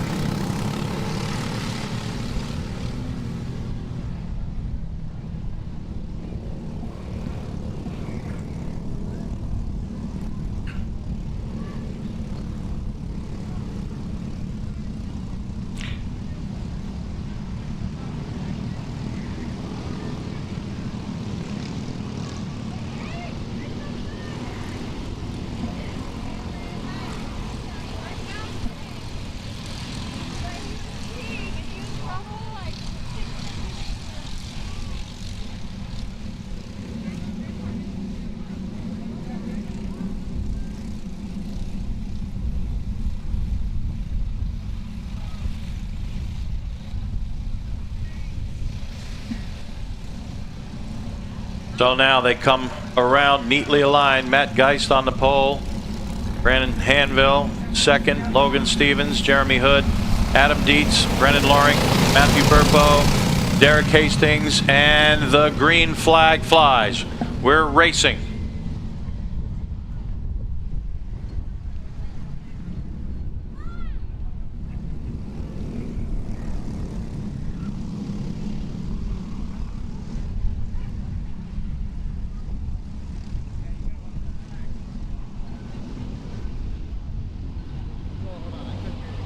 Look at the top four. 1, 2, 3, 4, all nose to tail. Fifth is only a car length behind fourth, but now it's a 6-car train.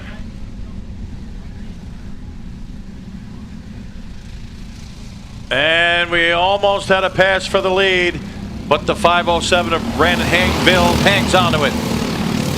Hanville still on the point. Matt Geist moves up to second. Logan Stevens runs third. And it's Adam Dietz and Jeremy Hood. Evan McCorkadale, he's been known to make some late moves, so keep your eyes on the 19 of McCorkadale. Very patient racer, and we've got contact. No problem. No problem. Still going. Lost a spot, however. And there's another car off the track. Quickly right back on, but lost a lot of time. We'll identify him as soon as he comes by. Another battle side by side for the lead. The 507 of Hanville, the 531 of Geist, and it looks like Geist may have just taken the lead over. Matt Geist runs out in front. Still anybody's race at this point. 10 laps to go. Woo!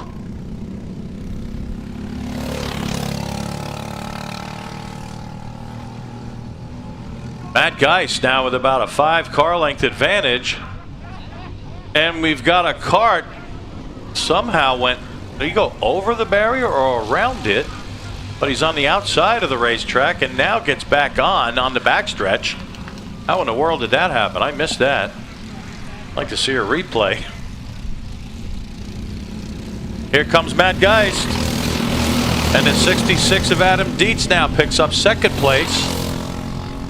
Brennan Hanville runs in third. And then Logan Stevens, Evan McCorkadale still being very patient. As McCorkadale runs in fifth. Matthew Burpo is sixth.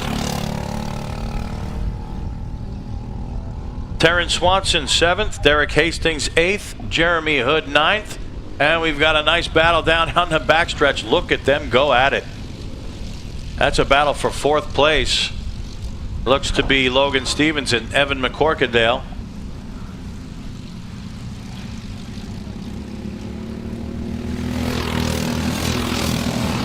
Matt Geist still leads the race. Adam Dietz is second. Brendan Hanville still third. Logan Stevens fourth. McCorkadale fifth.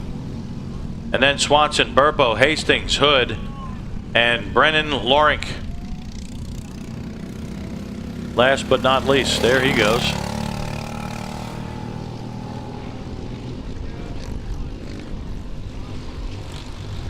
Eight laps to go. Geist extends his lead.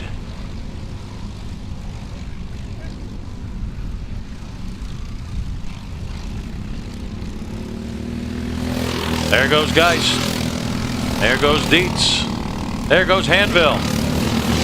And then Stevens. Terrence Swanson. Now what happened to Evan McCorkadale? Matthew Burpo has moved around him, so McCorkadale drops back to 7th place.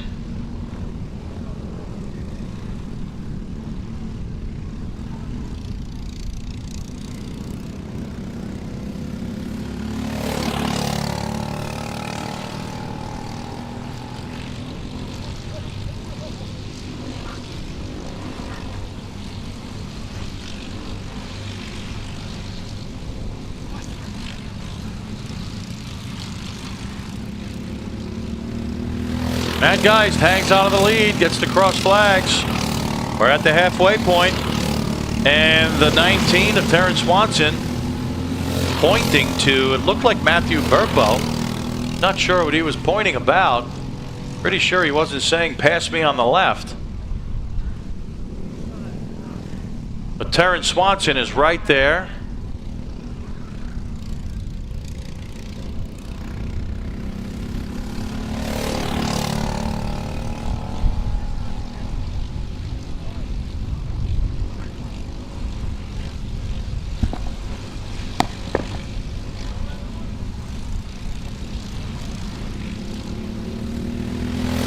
Matt Geist not to be denied here today. 5 laps to go. Adam Dietz continues to try and close in on Geist.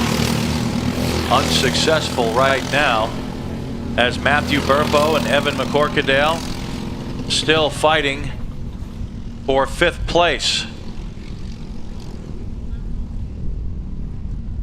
Now it looks like McCorkadale is able to get around Burpo. McCorkadale, and the car drops wheels off into the dirt, kicking some dirt up out there, but McCorkadale is able to get around Burpo. So McCorkadale is on the move. Does he have enough time to catch Logan Stevens?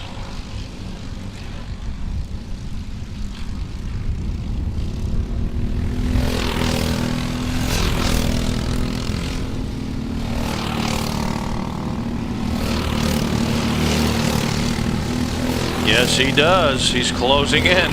McCorkadale gets closer to Stevens.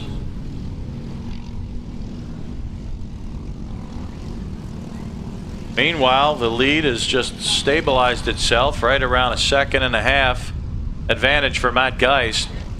Adam Dietz continues to sit in 2nd place. But the car on the move right now is the 19 of Evan McCorkadale.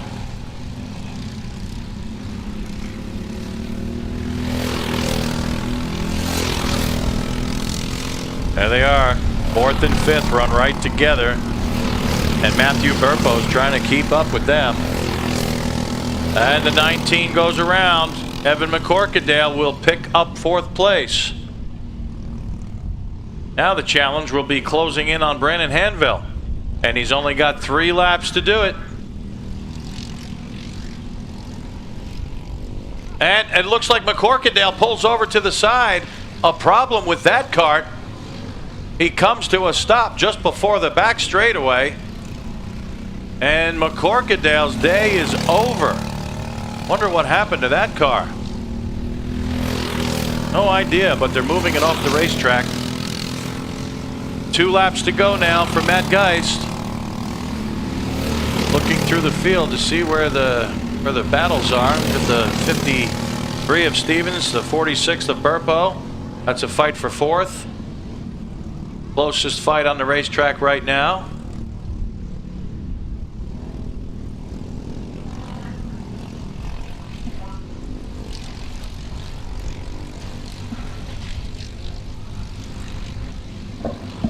Matt Geist with over 2-second lead now.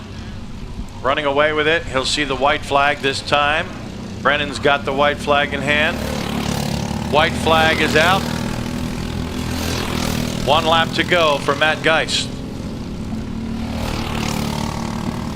Keep your eye on Stevens and Burpo. They're still very close. Last chance for Burpo to make a move. He's only about 1 car length behind. Trying to keep pace with Logan Stevens. Now he closes in a little bit more. He's right there, right on the bumper.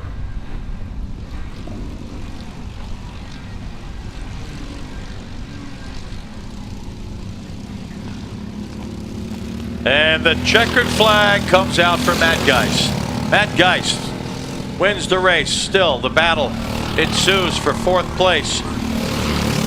But Logan Stevens is going to hang on to 4th place.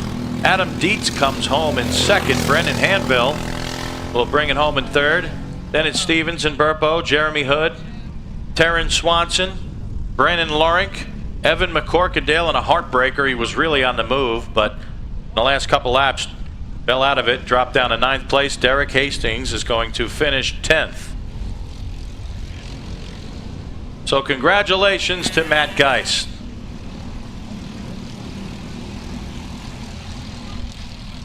And that'll do it for the 206 senior heavy class.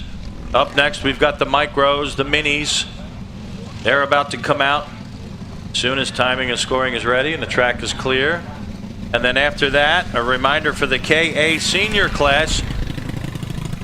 You racers are up next after the micro minis. So make your way out to the grid right now, please. And thank you.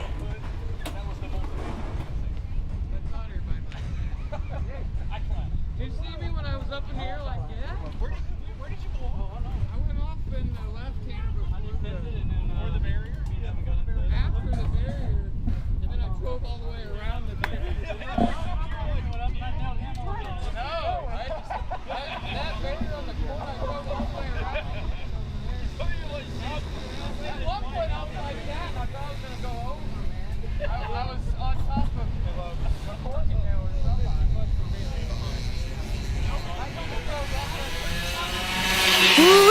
There they go. Micros and the minis are out on the racetrack taking their warm-up lap. Black man tells them, hold it, slow down just a little bit. Let the rest of the field catch. Not wasting any time out there. I believe that's Danny O'Gara, who really wants to get this show on the road. Now they line up on the backstretch, side by side. Danny O'Gara will be on the pole. Bo Schlens will be alongside. That's the micro class. Then we have the minis. Austin Taylor on the pole. Owen Gaccioni will start 2nd, and Titus Roberts will bring up the rear.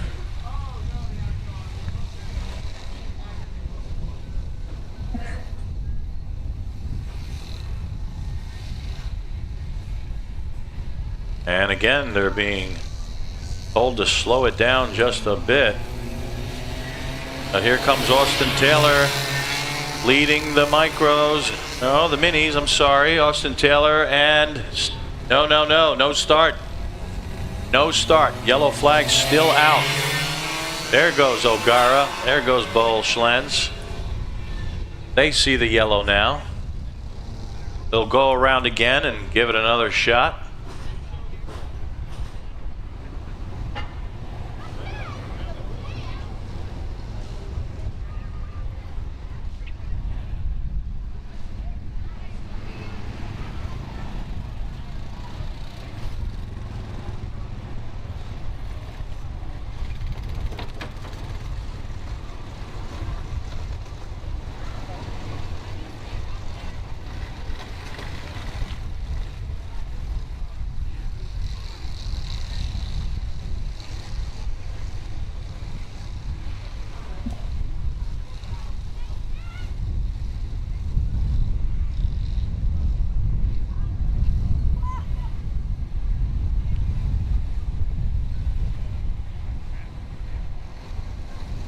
Look at the support from family and friends as they line up on the rail over there.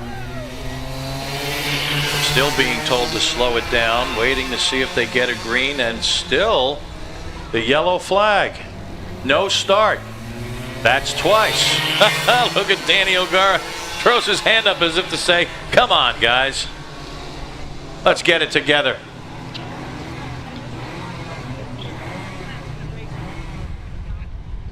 This, of course, is not unfamiliar to racing.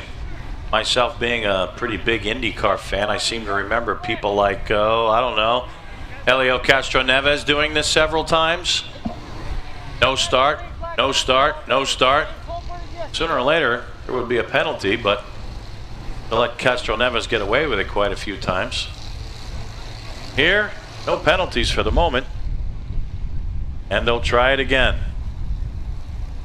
Staff is telling them, you must slow down. Keep it at a reasonable pace. And that pace is being set by Austin Taylor because he is your pole sitter. Everywhere around they're telling him slow it down. This one looks a little bit better, however. Yeah, they don't realize they're getting the green flag down there in turn 1, what's normally turn 2, but now we get a green. Green flag is out, and it looks like Austin Taylor will pick up the lead, and there goes O'Gara and Schlenz in the micro class.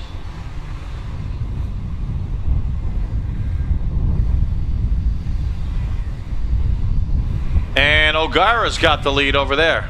So Danny O'Gara leads the micro class. Austin Taylor looks to be out in front in the minis. We'll confirm that when they get closer. Yes, it is. The 24 of Austin Taylor is out in front. The 98 of Owen Gaccioni runs in second, and Titus Roberts sitting in third right now, and they're running right together. There goes Danny O'Gara, completing lap number 1. Now pulls out over a second over Bo Schlenz.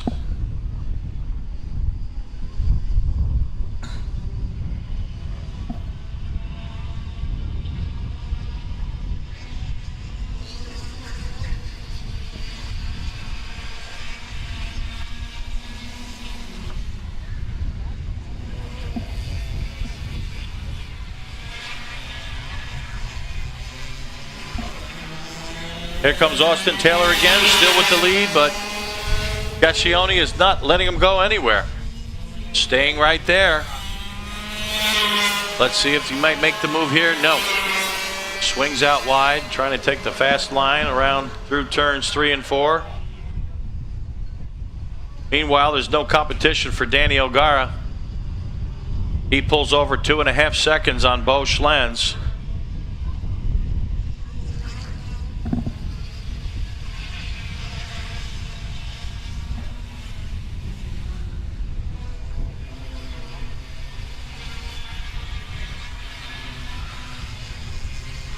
And we've had a lead change in contact. Look at this. Austin Taylor drops back to third place as Owen Gaccioni picks up the lead. Titus Roberts now moves up to second. But Gaccioni has got first place.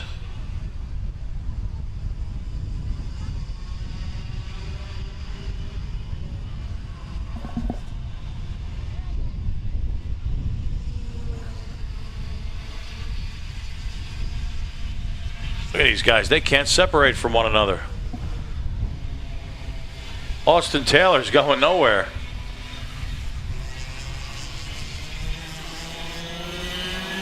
Owen Gaccioni still has first place. The 19 of Titus Roberts still right behind him.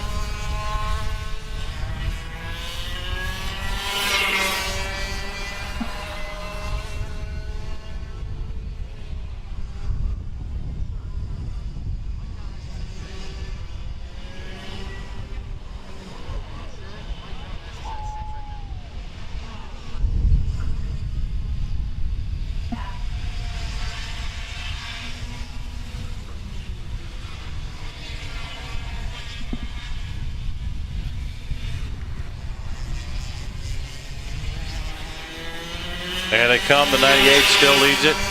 Titus Roberts still second. Austin Taylor drops back to third from the lead early. And check out Danny O'Gara. He's beginning to close in on the minis. With 7 laps to go, Danny O'Gara just might catch him. Now, wouldn't that be interesting? The battle for the lead for the minis could be slower traffic for Danny O'Gara. How often do you see that?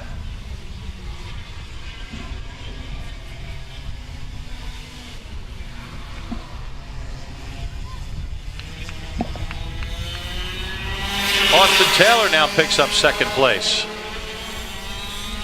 Taylor looks to the outside, now looks inside. No good. Gascioni hangs on to the lead.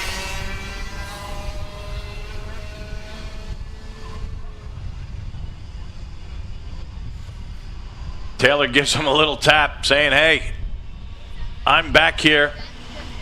I want by. Another tap. Oh, so close. Almost hits the wall on the outside. Oh, take it easy out there, guys. Your leader is still Gascioni, but the 24 of Taylor is right there, and he's giving Gascioni all he can handle right now. You get the sense that Taylor just simply has the faster kart right now as he goes to the inside. Late move. But they come through okay. Gascioni still hangs on to the lead. You get the sense that it might just be a matter of time before Taylor finds the right spot to come around. And there he goes on the backstretch. Taylor retakes the lead. And look at that already. He's got about 6 car lengths on Owen Gascioni. So Austin Taylor, car number 24, runs out in front once again. And now really begins to put on the power as he pulls away. Makes you wonder what happened just a few laps ago when he dropped back. He was capable of pulling away. Why didn't he do it earlier? Maybe he's just having fun. Maybe he's testing a few things. But the next time they come by the start-finish line, there will be 3 laps to go. Keep your eyes on Danny O'Gara, however. O'Gara has run the fastest lap of this race, 43.117. Quickest lap from Austin Taylor in the minis, 43.4. So that's almost a half-second quicker. Look at Danny O'Gara. I've got to give this kid the call. He's flying. It is going to be interesting when he catches those front runners in the minis. And you know, if you know Danny, that's his goal. He smells blood. He realizes that's not his competition up there, but as a racer, through and through, he still wants to get by, still wants to make the pass.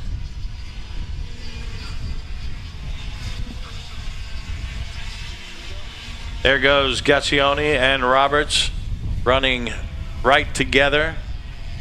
Austin Taylor still pulling away. And he gets the signal, 2 laps to go.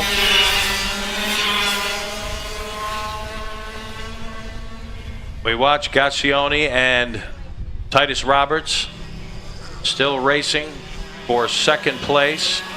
Danny O'Gara is almost right on top of them. O'Gara ran his quickest lap of the day. Well, that's the last time by. This time 43.6, but he's still closing in.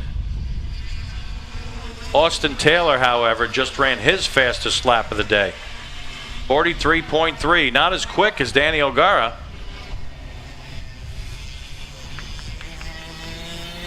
So here comes Austin Taylor. He gets the white flag. Danny O'Gara's right there now. The 67 of O'Gara's right behind Gascioni. Let's see what he's going to do. Will he sit back and let them race for it? Or does he want to get by?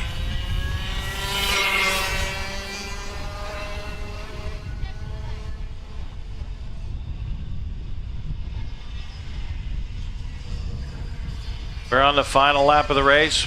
Watching the 3 of them, they're still right together. Danny's got the best seat in the house to watch this battle for second. And it looks like he's just reserved himself to sit back and watch. Class act. Class move from O'Gara. Checkered flag. Austin Taylor wins in the mini class. Owen Gascioni second. Titus Roberts third place. We wait for Bo Schlenz to come through now. Roughly 14 seconds back. And there he is. Checkered flag for Schlenz. He'll finish second. So congratulations to Danny O'Gara. A scintillating performance from O'Gara. And Austin Taylor will win the mini class. Owen Gascioni second. Titus Roberts comes across in third. That'll do it for the micro minis. Coming up next is the KA senior class, and then the 206 Masters. So the 206 Masters, you need to head over to the grid right now.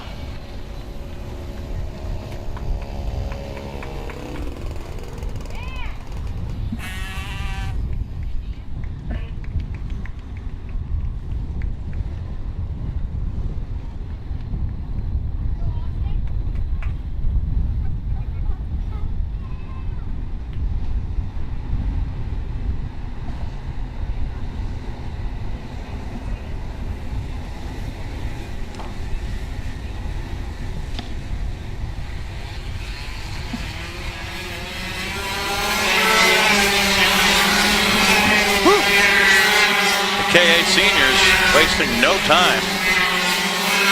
Immediately on the power.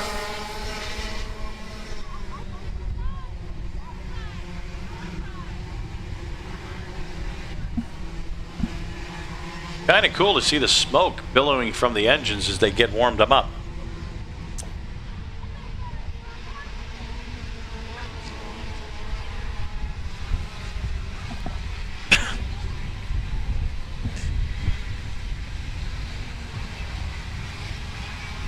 Now the field begins to slow down. Let's take a look at your starting grid. Eli Fox on the pole. Matt Dean, second place. Braden Heber, third. Carson Sauter, and then you've got A.J. Lund. Grant Palmer, Bane Bennett, the second. Daniel Percy, Austin Fairfield, Blake Finley, Gentry Salmon, and Nick Lundgreen. And no start. Again, for the second race in a row, they've decided to keep the yellows out for some reason. Apparently it was an uneven start, but I guess it's another lap now that they can warm their tires up just a little bit more. Could that have been part of the plan? Let's get a yellow start. I need to warm my tires up a little bit more. Hey, that worked. So they'll line up again. Eli Fox brings them around.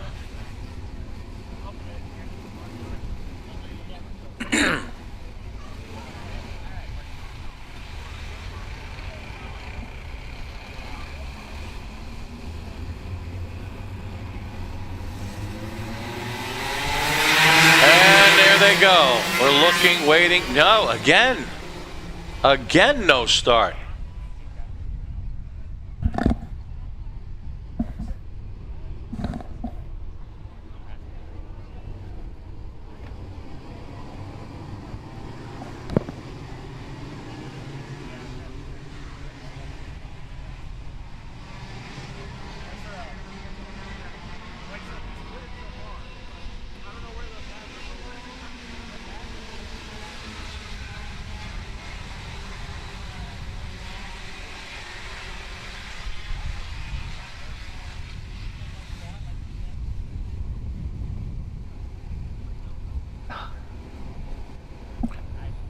All right, so it's Eli Fox who apparently has caused the issue out there, and he's going to get a warning.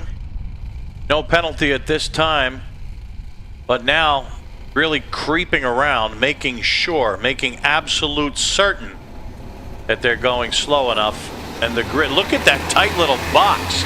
Nice little rectangle. Still waiting for the green, and now the green comes out and we're racing.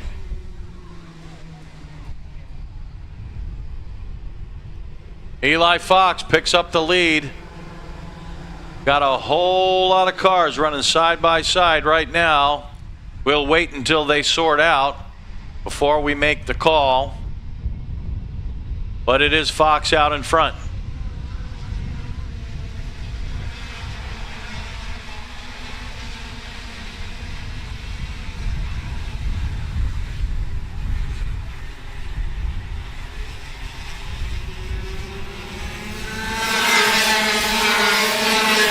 There they go. Here's your running order.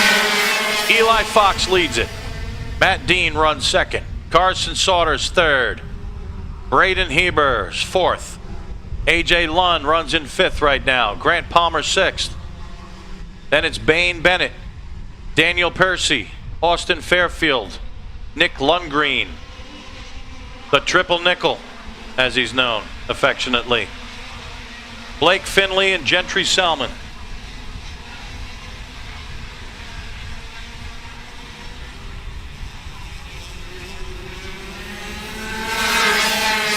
Fox still out in front, 10 laps to go.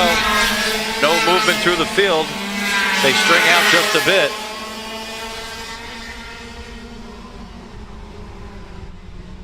Matt Dean now right there, challenging Fox for the lead.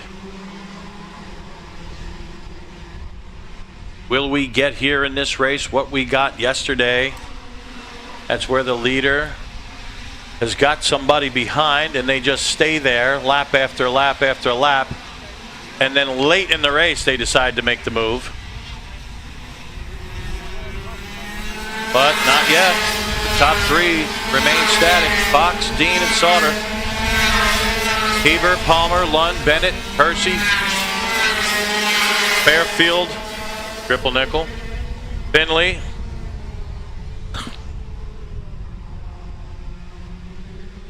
and Gavin Degrenhart.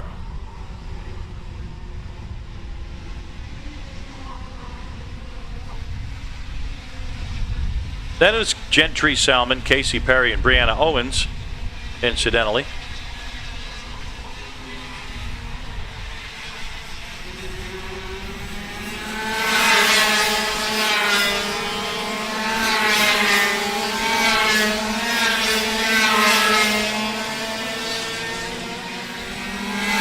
Looks like a nice battle for second place. Fox holds on to the lead, but it looks like Sauter may have just overtaken Matt Dean for second place.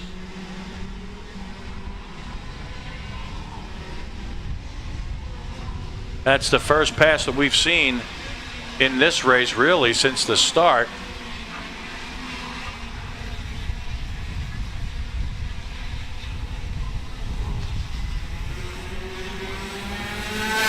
Carson Sauter making things interesting out there, but Eli Fox has been the man to beat so far.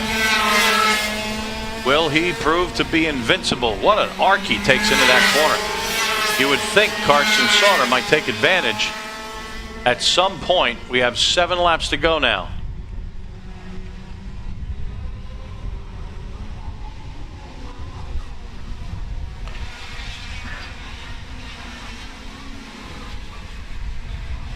Oh, and Sauter goes around.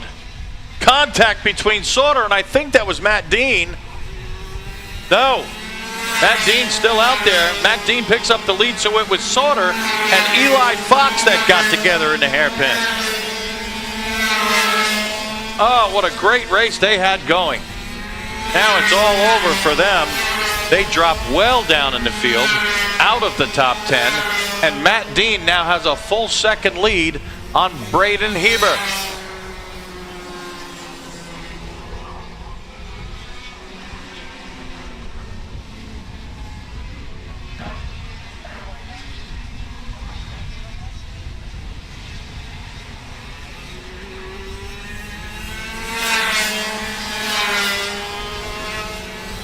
And now the lead begins to extend.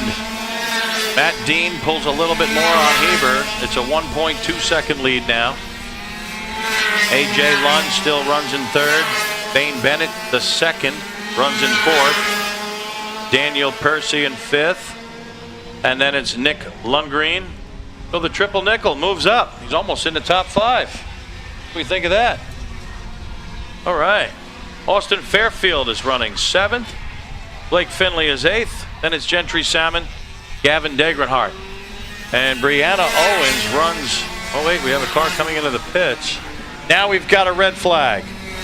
Red flag is out. Report comes that one of the cars may have lost a tire. Driver walks away.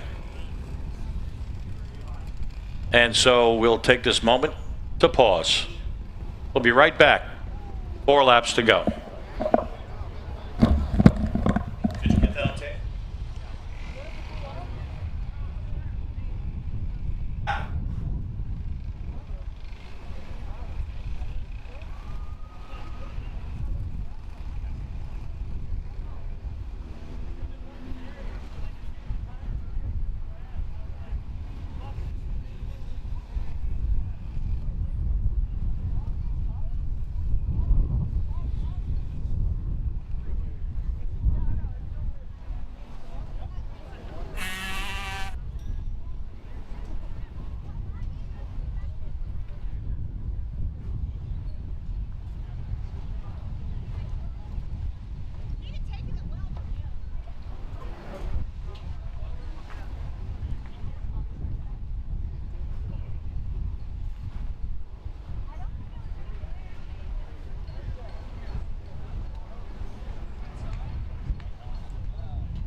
Still don't know?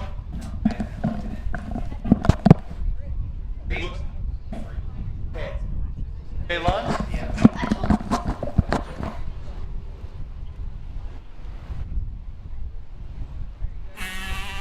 All right, let's go back and take a look at the replay. Apparently, word comes to us this was the 43 car of A.J. Lund. You could see the right rear come off right there. The tire hits the wall, and it looks like Lund, well, almost backed it in there, but he kind of pancakes the wall. But you could see the massive impact. Just about threw Lund out of the car. But we're happy to say that AJ has gotten out of the car, has taken off his helmet, and walked away from this accident. And there's another car getting sideways. He sees that the barrier, that soft barrier, has actually come away from what appears to be maybe an old boilerplate. Drivers coming through, raising their hands. First thing that Lund does is go down to the grass and roll. Obviously in some discomfort there, but nothing serious. Thank the good Lord. So we're under a red flag condition right now. Drivers are all out of their cars. You could see staff members and the drivers standing around their cars, perhaps taking a check of the tires. The barrier back over there in the bank section of the racetrack will have to be put together, and I believe that task has already been accomplished. Of course, they'll check the racetrack to see if there's any gouges, perhaps. You never know. The suspension pieces could always dig in and perhaps cause a gouge. So track inspection is underway. The race will resume once everything is squared away here. So as we wait for this, we're going to step away for just a few moments, and we'll be right back. Don't go anywhere. Action resumes with 4 laps to go.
All right, attention please in the garage area. If you have a bicycle or a scooter, there is a cone placed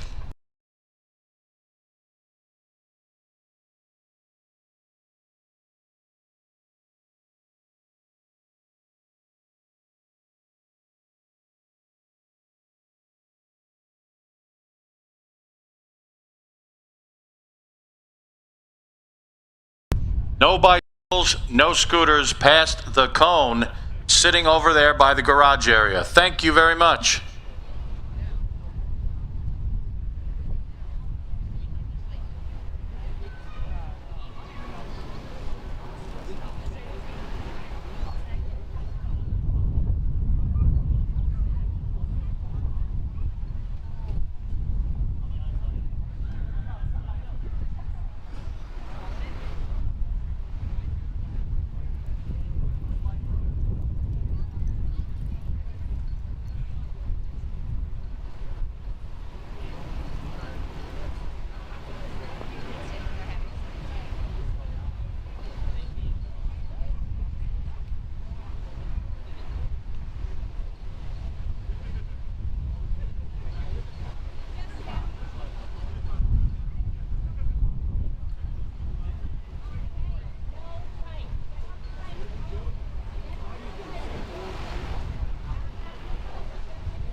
All right, so after a 21-minute delay for the red flag, we're back underway. And it looks like the field is going to get one warm-up lap, and then we will go green again. And when we go green, there will be 5 laps to go.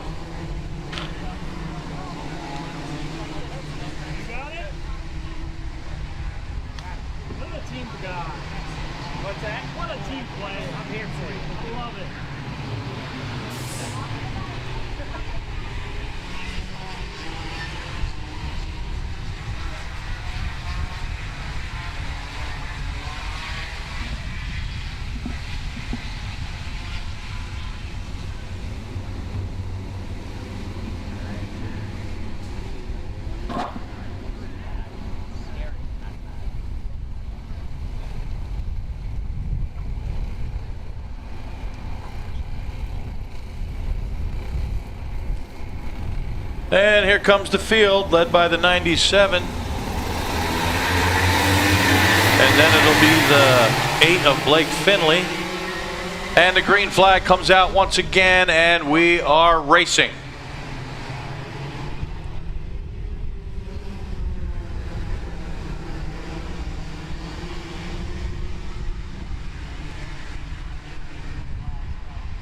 We'll give you a field rundown just as soon as they come past the line. As the transponders cross, we will get the update here in the booth.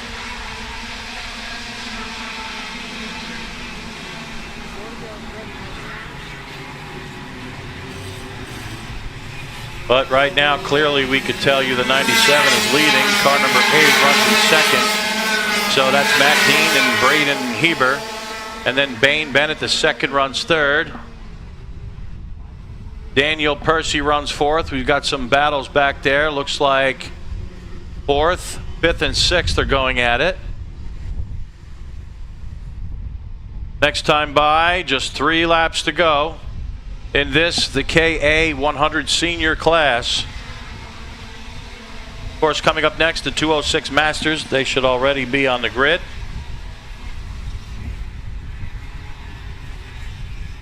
And here comes the 97 of Matt Dean once again. Keep your eyes on the 62. Daniel Percy and Austin Fairfield in the 969. That's a battle for 5th place. And they're running right together.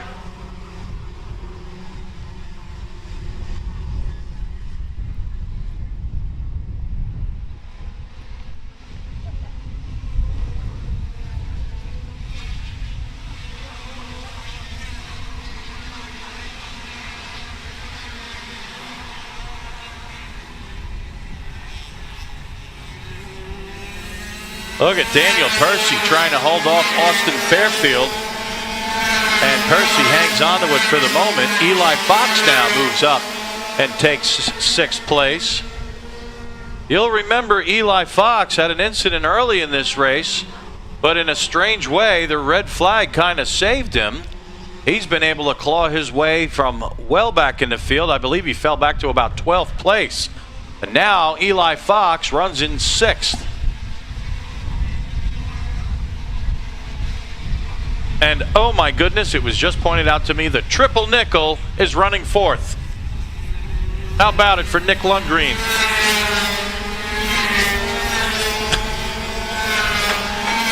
White flag is in the air. Matt Dean is the first one to take it. Braden Heber trying to close in on Dean.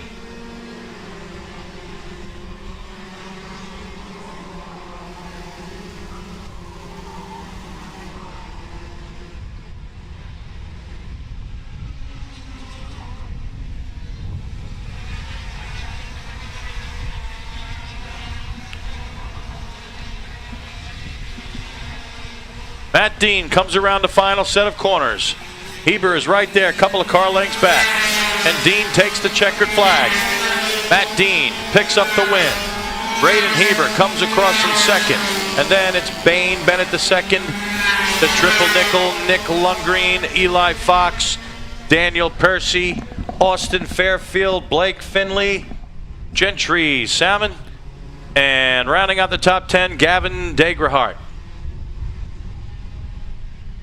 Brianna Owens will pick up 11th place.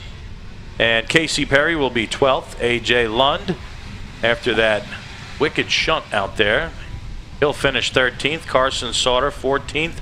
And Grant Palmer comes home in 15th place. That does it for the KA senior class. Next up, 12 laps. The 206 Masters will take to the track. And then after that, the KA juniors will be out there. So KA juniors, make your way out to the grid, please. Thank you very much.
So there they go. The Briggs 206 Masters on the racetrack. Leading them down is the 531 of Matt Geist. That's your pole sitter. You'll remember that great battle they had for the pole between him and Jeremy Hood. Adam Dietz starts third. Troy Toney's going to be fourth. Derek Hastings fifth. Then it's Matthew Burpo, Michael Schaefer, Teron Swanson, or is it Terran? Terran, thank you.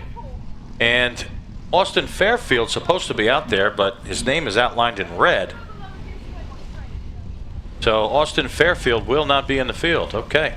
So we have 8 cars in this class, and they'll be going at it for 12 hard laps.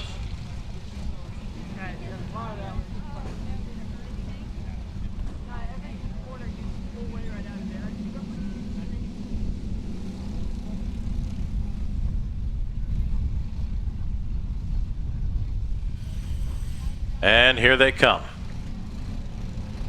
Keep your eyes on the front row. Matt Geist, Jeremy Hood.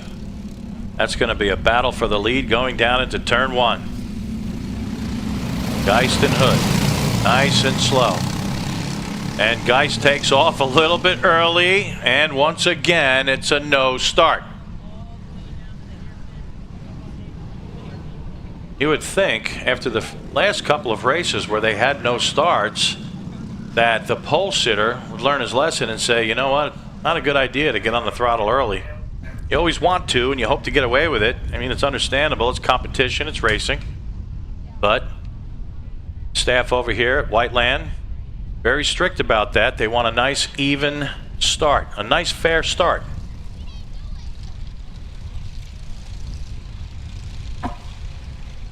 So the officials line them up again.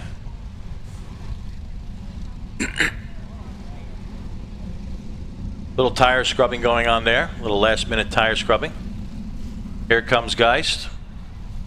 Hood on the outside. Nice slow pace as they come around, trying to keep it as even as possible. We'll see what happens. Take your bets. Will they get a green this time? Can Geist control that right foot? It's a box of 8 cars.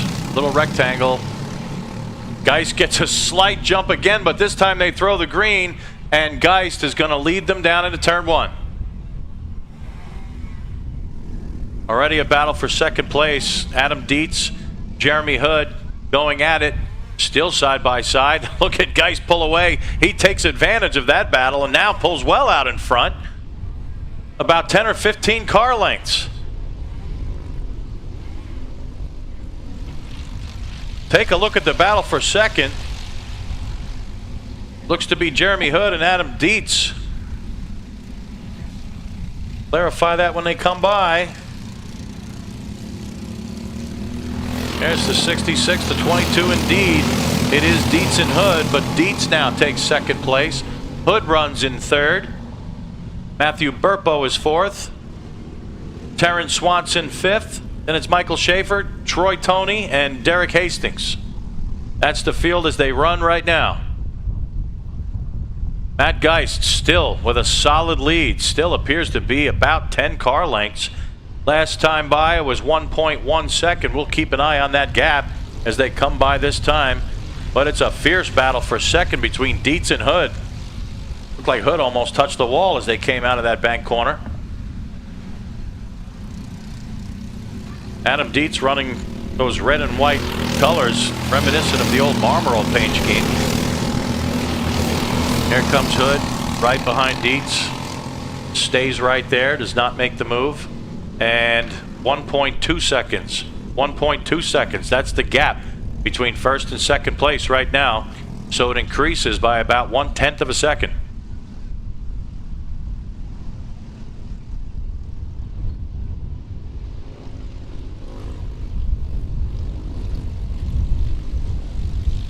I was about to call Adam Dietz. I was going to make a call for Emerson Fittipaldi. So used to seeing those colors on his car. But today, it's Adam Dietz. And they are pretty colors indeed. Jeremy Hood is right behind him, though. Let's see if the move... Now he's not close enough this time. And the gap between first and second has opened up a little bit more. I'm wondering if Dietz and Hood are maybe just trying to hold back and save their tires for a last lap charge or last part of the race. 9 laps to go, so there's still time. Matthew Burpo runs fourth. Terrence Swanson is fifth. And we look at the rest of the field. Troy Toney, Derek Hastings, and Michael Schaefer. That's the way they run. Side by side now for second place. And oh, out into grass goes Adam Dietz. Throws his hands up as if to say, what in the world was that? But looked like just hard racing to me. And now he's going to lose a couple of more spots. So Jeremy Hood picks up second place. Matthew Burpo moves up to third. Adam Dietz actually shown in fourth, but I know he's fifth because I saw Terrence Swanson come around. Troy Toney's still sitting in sixth, and then it's Derek Hastings and Michael Schaefer. But Matt Geist has extended his lead to 2.2 seconds.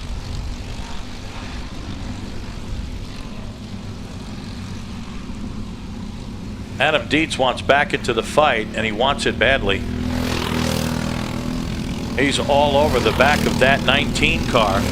Terrence Swanson got a nice little group of 4 right now going down into turn number 1. That's third place, fourth, fifth, and sixth. And then we have 7th and 8th place battling. Derek Hastings and Michael Schaefer. They're pretty close, running right together. Well, we'll really see what Dietz has now. He was running second and then third. Now forced back to 5th place, so he's shown speed early. We'll see if he can get back around Terrence Swanson and possibly Matthew Burpo. Dietz could still have a podium in his future, but he's got 6 laps to do it. There's the halfway mark in the race. Still keeping our eyes on Dietz. Maybe the faster car behind those two. And the gap now between Geist and Hood, almost 3 seconds. It's 2.9.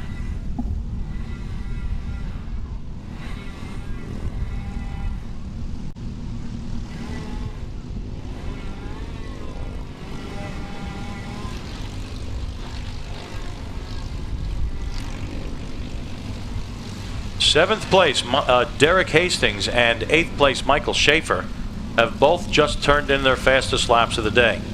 46.2 for Hastings, 46.1 for Schaefer. Matt Geist comes across the line once again. And there goes Jeremy Hood. The gap is 2.8 now. Watch Adam Dietz. He's looking down low. Nope, has to back off for the moment. Well, that's got to be one frustrated race driver right there, and Adam Dietz. Imagine running right up there in second, trying to chase down the leader. The next thing you know, you're down to fifth. So the sense of urgency heightened for Dietz. He knows he's running out of time, and he knows he's got the kart to get past these guys. It's just a matter of finding a place to get by. There goes Geist. Geist completing another lap, and the gap has grown another couple of tenths. Now it's a 3-second gap. Here comes Dietz. There goes Adam Dietz to the inside, and it's a clean pass. Adam Dietz picks up 4th place. Now sets his sights on Terrence Swanson. Adam Dietz wants that podium.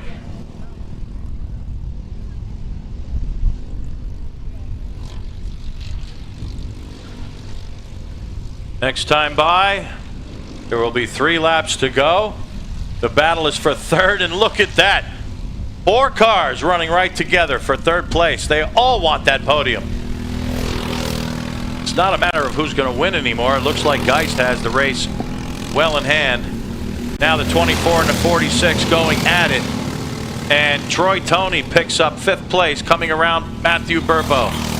Adam Dietz still sitting there. And no, now he picks up 3rd. Dietz quick to make the move, and Adam Dietz moves into the podium spot. He knew he had the kart to do it. It was just a matter of time. And this time there'll be 2 laps to go. And again, Matt Geist just really stinking it out here, pulling away, dominating. No challenge for the lead. 2 laps to go. Popsicle sticks are in the air. Battle for 5th place now between the 46 and the 24. Troy Toney still has 5th. Matthew Burpo tried really hard to get around. Unsuccessful for the moment. He'll try again.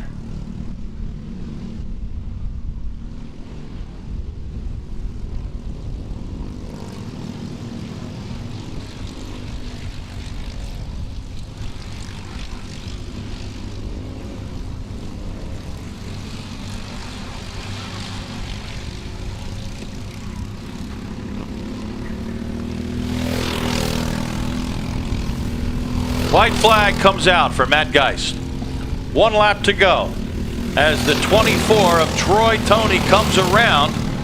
Well, that was a battle. Actually, Burpo almost got him, but Troy Toney was able to hang on. Troy Toney maintains 5th place. That's what you're looking at right there.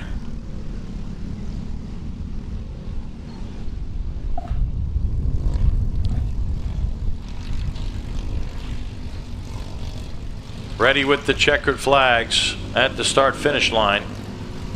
One of the best starters anywhere. You could talk about Formula One, IndyCar, NASCAR, but no, it's all Brendan. Here's the checkered flag. Twin checkered flags come out for Matt Geist. Jeremy Hood crosses the line in 2nd place. Here comes Adam Dietz. Had a problem early, dropped back to 5th, now works his way back up to a podium spot. He'll come home in 3rd, and then it's Terrence Swanson, Troy Toney, Matthew Burpo, Michael Schaefer, and waiting for, no, Derek Hastings not in the field. Okay, so that's it. 7 cars finished this one, and Matt Geist is your winner. Congratulations, Matt Geist. Coming up is the KA Junior class. We're done with the 206 Masters. I'll cross that off the list. KA Juniors coming up next. And after that will be the 206 Senior Medium class. And that is the class that needs to report to the grid right now.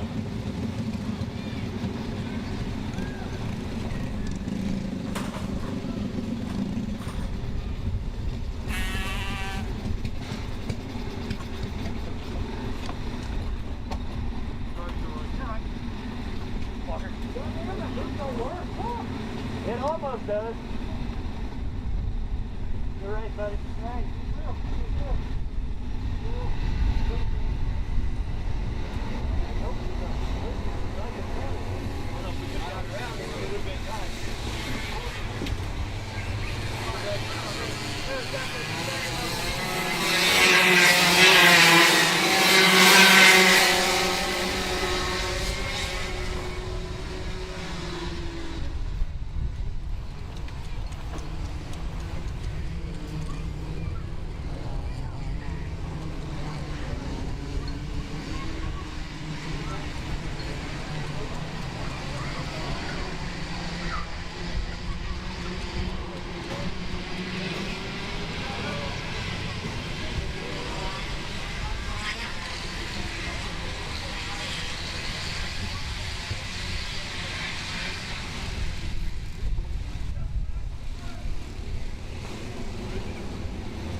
Okay, here comes your field. Dane Van Dyke on the pole. Braden Rudder second.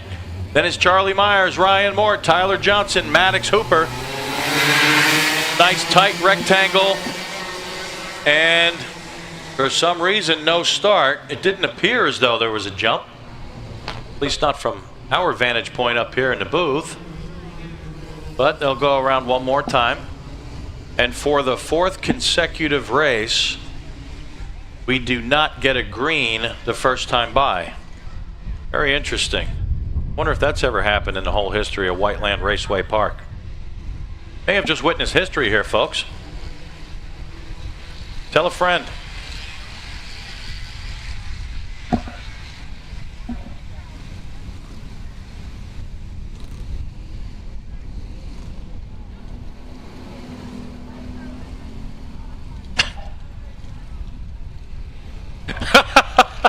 Okay, we're going to do it again, folks. Here we go. And it looks like Braden Rudder's getting a little impatient. He's got his eyes on Dane Van Dyke. And again, no start.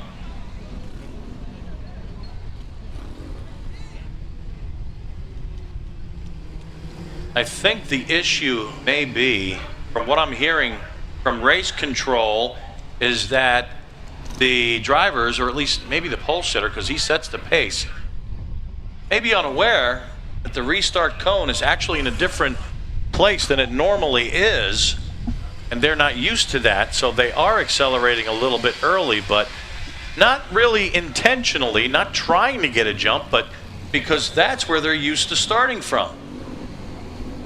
So now, Brennan tosses away the cones in an effort to get this underway before they run out of gas.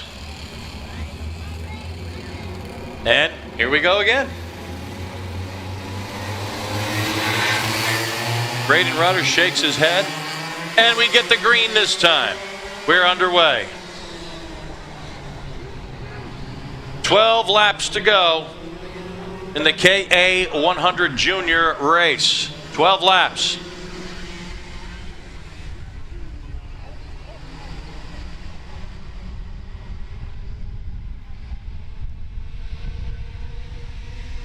Some sort of a hand gesture from the leader.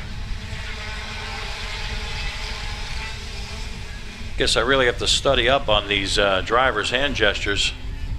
No idea what that one meant. But here they come. It's Braden Rudder, 7:29. That's got the lead. He took the lead from the pole sitter right in turn one.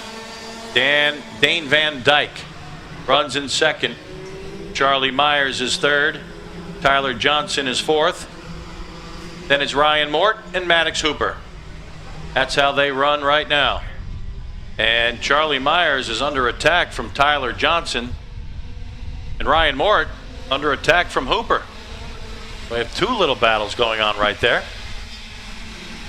Here comes Myers and Johnson as Dane Van Dyke closes in on Rudder, the leader. Side by side goes Myers and Johnson, but unable to make the move. Three separate fights right now for the lead. Goes, let's see, Braden Rudder. Dane Van Dyke second. You got 3 packs of 2 out there right now. As, Maddox Hooper dumped the right sides off the racetrack, kicked up some dirt out there. So now he'll fall back. He's already running in 6th place, but now he really has his work cut out for him. Battle for the lead intensifies. Braden Rudder still has it. Dane Van Dyke is as close as he's ever been since the start of the race.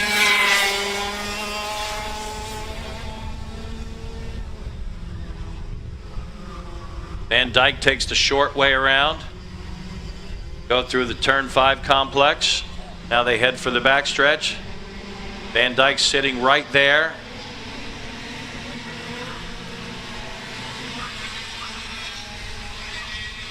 As from this camera angle, it'll stop. You won't see the hairpin. And there they are again. We'll pick them up. 7:29 of Rudder still out in front. 8:97 of of Van Dyke, still running second.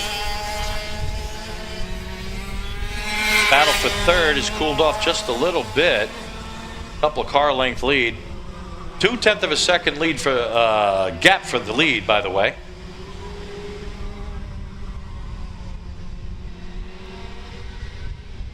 And we have 8 laps to go.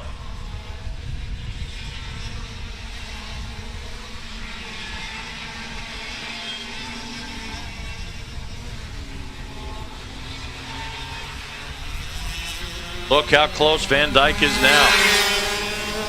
Oh, he's so close. Will he make the move? Is he close enough? No, he's going to hang right there. 7 to go.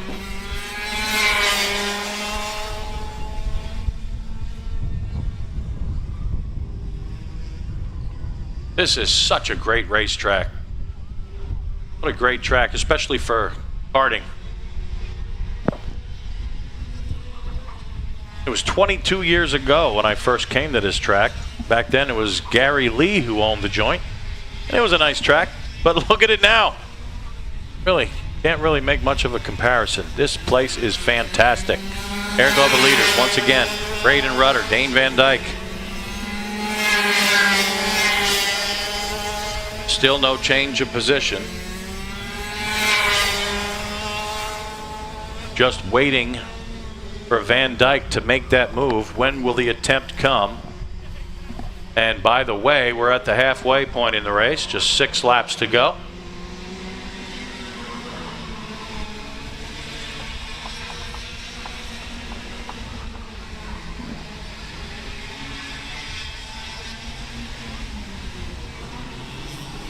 And here they come once again.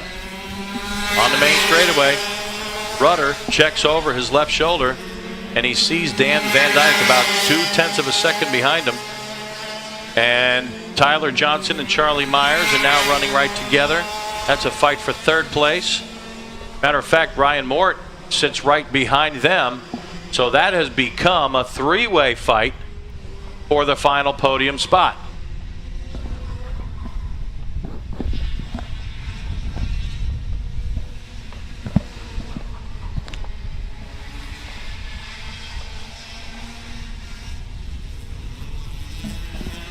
Here come the leaders again. Still Rudder. Now the gap lengthens itself to almost half a second. But look at the 12 of Ryan Mort. He's all over Charlie Myers right now.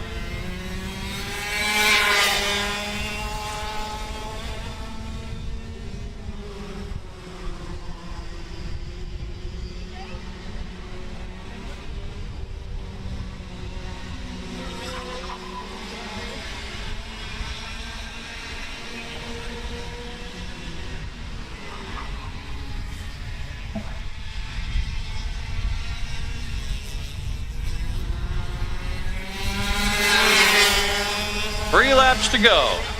Braden Rudder still has the point. Look at Ryan Mort. Oh, he is so close to making a pass. You can almost taste it. Third, fourth, and fifth running right together. But look at Van Dyke. He's now closed right up behind Braden Rudder. We've seen this before. Will we see it again today? Perhaps the second place car of Van Dyke has been saving his tires. Just kind of, no, he pounded the steering wheel with his right hand, said, darn it, I blew that corner. Lost a little bit of distance. 0.3 of a second. Can Van Dyke make it up? Tyler Johnson still runs in third. Charlie Myers fourth. Ryan Mort running in fifth place, really hustling that 12 car. And now it looks like Van Dyke has dropped too far back. That's why he pounded the steering wheel. He realized that may have been his last opportunity to get by, but we still have 1 lap to go. Anything can happen. White flag, 1 to go. Here comes third, fourth, and fifth, still running right together. They take the white flag. Mort makes a move down low. And they almost touched down there in turn 2. Mort's going to slice back down to the inside again. And this time he pulls it off. Brian Mort picks up 4th place. A little too far behind Tyler Johnson now. Cannot make up that distance, so it looks like the final podium spot will go to Tyler Johnson. But there's your winner. Braden Rudder takes it home. Half second over Dan Van Dyke, who comes home in 2nd place. Tyler Johnson cleanly home in 3rd. Brian Mort, you saw the pass down there in turn 1. He'll pick up 4th. Charlie Myers comes across in 5th place. And last but not least, Maddox Hooper. So there you go. That's the race for the KA100 Junior Main. Congratulations, Braden. Great job.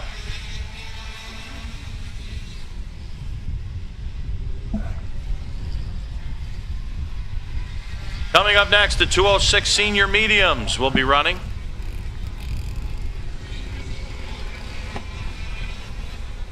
And then the 206 Junior Sportsmen's will head to the track. So that means the 206 Junior Sportsmen's should be heading to the grid right now. 206 Junior Sportsmen's, head on over to the grid.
We've got 4 races to go today on this beautiful sunny Sunday afternoon.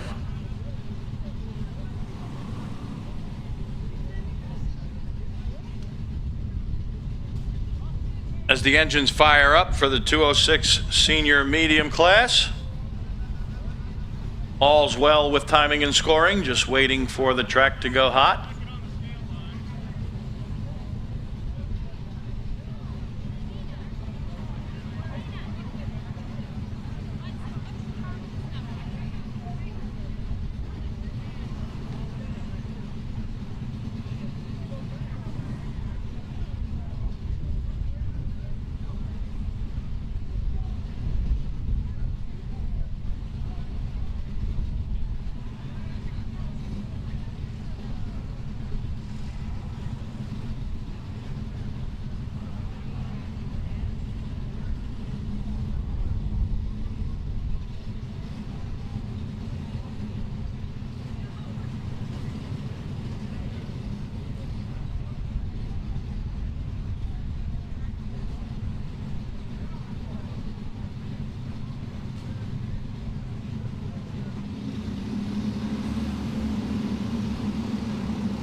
And the track is now hot.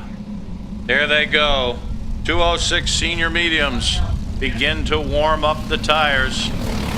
Scrub-a-dub-dub.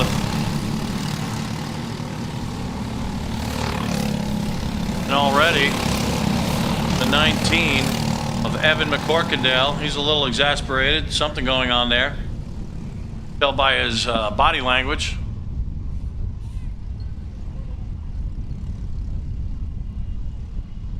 So Charlie Keevan will lead us to the green. Jared Howerton, right alongside of Keevan in row 1. Evan McCorkindale has to move up now.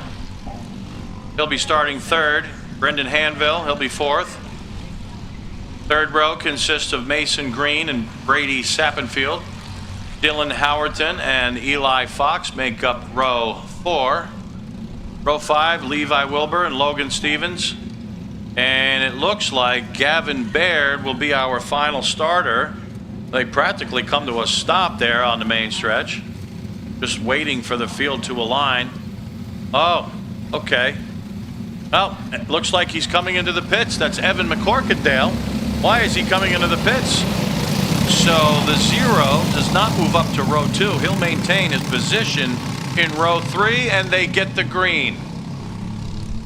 First time we've gotten a green on the initial start in quite a few races.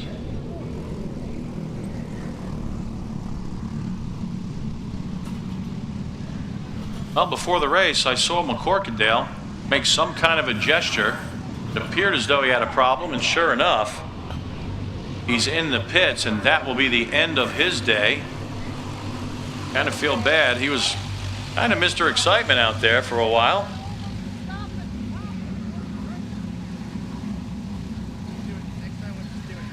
Woo! Boy, look at the 55 of Keevan. He got wide coming through there. And now the 507 and the 5 are all over him. Jared Howerton. And Keevan maintains the lead for the moment. Oh, sweet move to the inside by Hanville. Can't complete the pass. Keevan still has the lead. Howerton still has second. Hanville is all over him, and then it's Levi Wilbur and Eli Fox. Watch these guys go at it. This is going to be entertaining. And already they've closed in on the leader, Charlie Keevan. Here they come. The 507 now takes second place away from Jared Howerton. So it's Keevan, Hanville, Fox, Howerton, and Wilbur. That's the top 5. Going down through the rest of the field, Brady Sappenfield, Logan Stevens, Mason Green, Gavin Baird, Dylan Howerton. It kind of pains me to see the 19 of Evan McCorkindale out of this race. Love to find out what happened there. As Charlie Keevan pulls away just a little bit on second place. Little contact down through there. Here comes Keevan. Checks over the left shoulder. And he sees he has a decent lead, probably about 6 car lengths, which equates to 0.6 of a second right now, the official margin.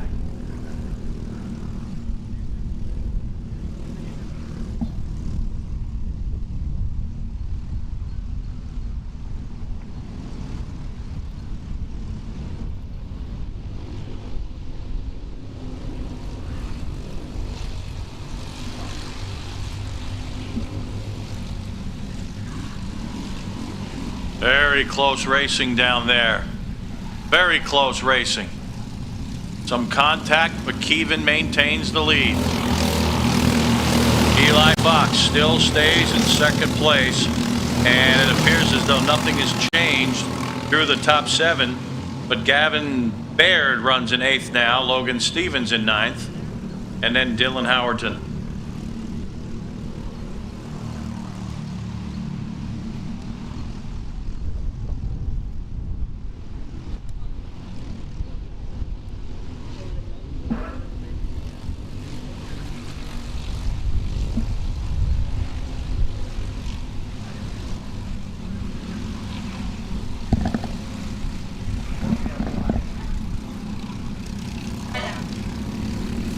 As the field strings through once again, still Keevan, Fox, Howerton, Hanville, Wilbur, Sappenfield and Green,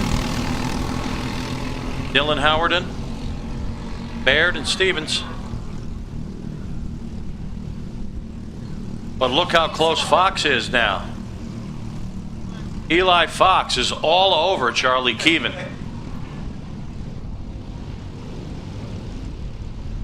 That was a nice tight shot of the 2 leaders.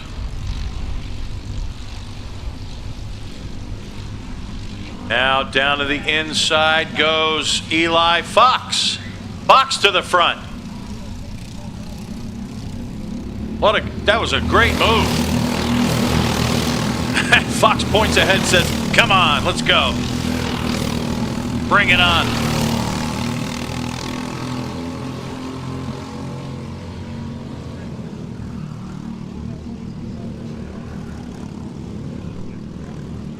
As for sixth place, Brady Sappenfield, Mason Green.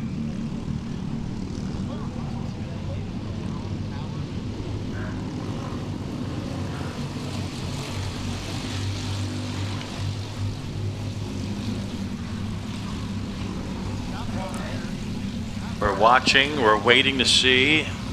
Eli Fox can pull away now. He cannot. Charlie Keevan is right behind him. Does he want the lead back now, or is he going to wait a little while? He's waiting.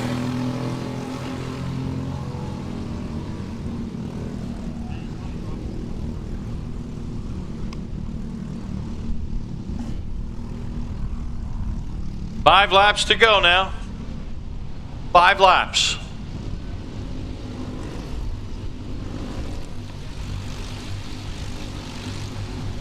There's a nice battle shaping up for third place. The last podium spot between Jared Howerton, Levi Wilbur, and Brennan Hanville. Somebody off the track there. Side by side in the 5 car, pushes his way into third. Brennan Hanville comes around Levi Wilbur and picks up 4th as that battle for the final podium spot continues. Once again, side by side.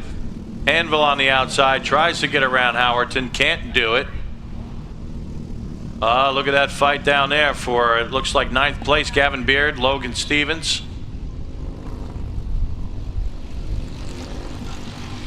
Here come the leaders again, Eli Fox, Charlie Keevan. They've separated themselves from third place. Great battle for third. Speaking of third, and it's the 507 moves out. Brandon Hanville now takes third. Jared Howerton, 4th. Levi Wilbur, 5th.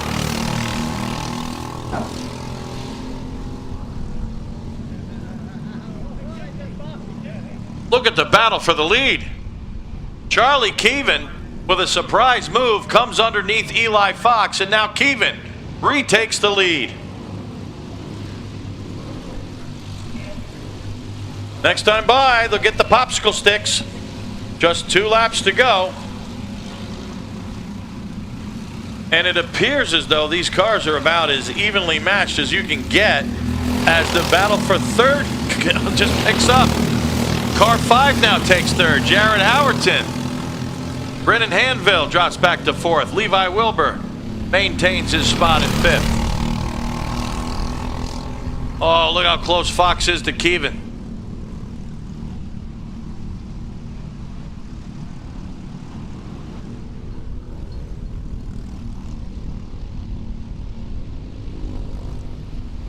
There they go, through the bank section.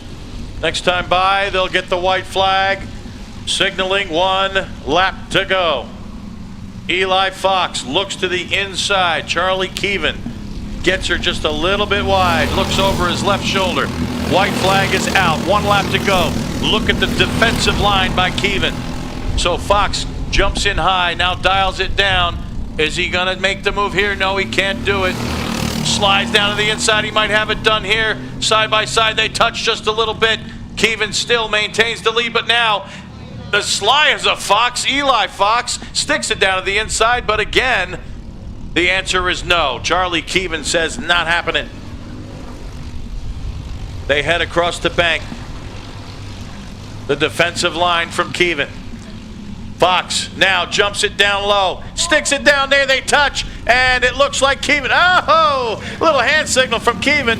He waves to the crowd. Keevan, Charlie Keevan is gonna take home the win. Eli Fox with a desperate attempt to take it away, brings home 2nd place. That was a nice battle for the win. Nice battle. Jared Howerton is gonna come home in 3rd place. Brennan Hanville 4th. Levi Wilbur brings it home in 5th. Mason Green 6th. And then Brady Sappenfield, Dylan Howerton, Logan Stevens, and Gavin Baird. That is your top 10. Coming up next, 206 Junior Sportsmen's. That means the 206 Juniors will be coming up after that. And you guys and gals should be heading over to the grid area right now.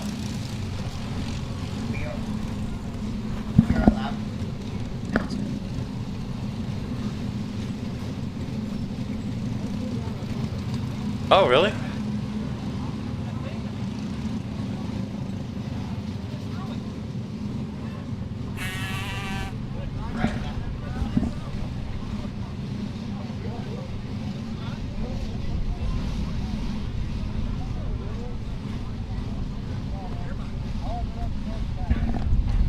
All right, attention at Whiteland Raceway Park. This announcement is for everybody. And please, parents, pay attention as well. If your kids don't hear this announcement, we would hope that you would pass along this information. As of right now, we are no longer allowing bicycles or scooters anywhere on the facility. Please take note of that. No bicycles or scooters are allowed as of right now going forward anywhere on the Whiteland facility. Thank you so very much for your cooperation. And of course, this is due to safety, which we've had a number of people riding very dangerously out there. So we really don't have a choice but to make a blanket rule for everybody because some people just can't keep it safe out there. Thank you so very much for your cooperation. And now let's move on to the 206 Junior Sportsman class. Danny O'Gara will lead them to the green flag.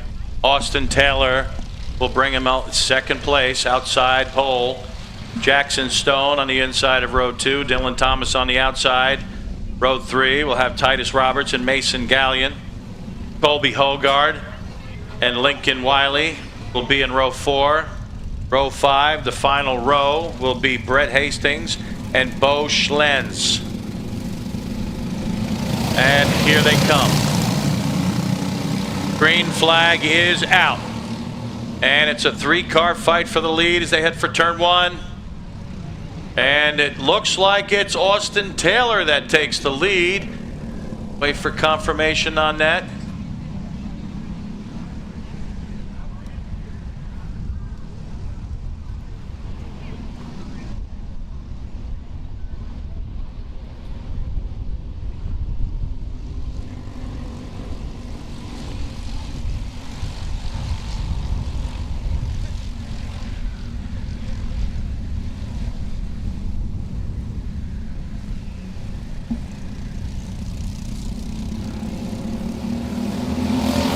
It's Danny O'Gara out in front.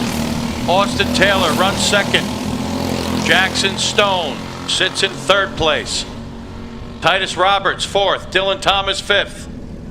Then Mason Gallion, Lincoln Wiley, Colby Hogard, Bo Schlenz, and Brett Hastings.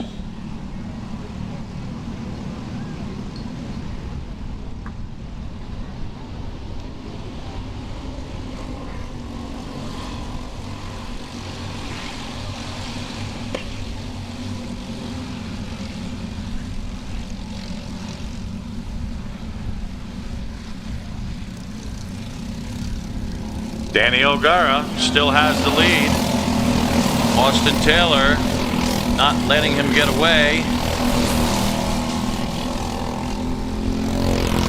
There comes the 31 of Brett Hastings, bringing up the rear.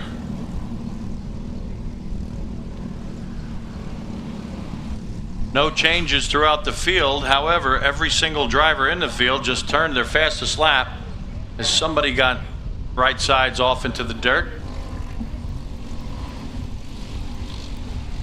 Battle is still for the lead of the race, and then behind them, battle for third, Jackson Stone, Dylan Thomas, and down to the inside goes Taylor, can't do it, and a confident Danny O'Gara continues to lead.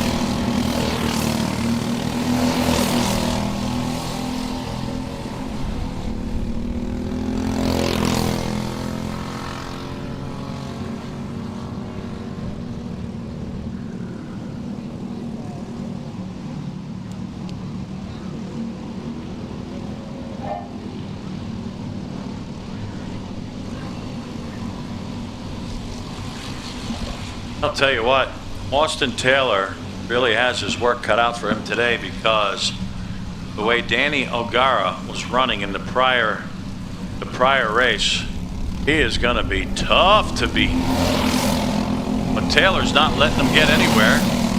Could that be due to the draft as the 11, Dylan Thomas, jumps under Jackson Stone? And it looks like Thomas will pick up third place.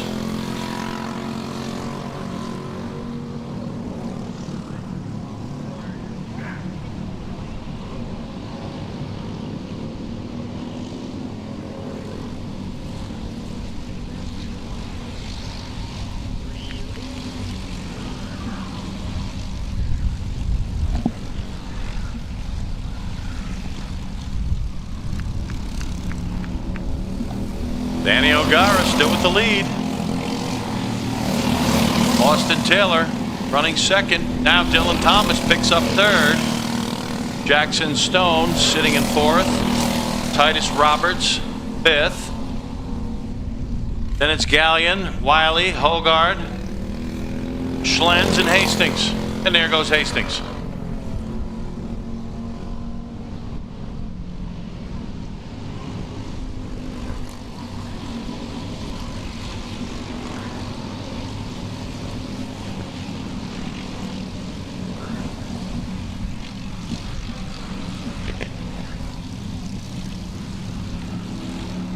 Halfway point in this 12-lap event. 6 laps to go. For those of you who are good at math.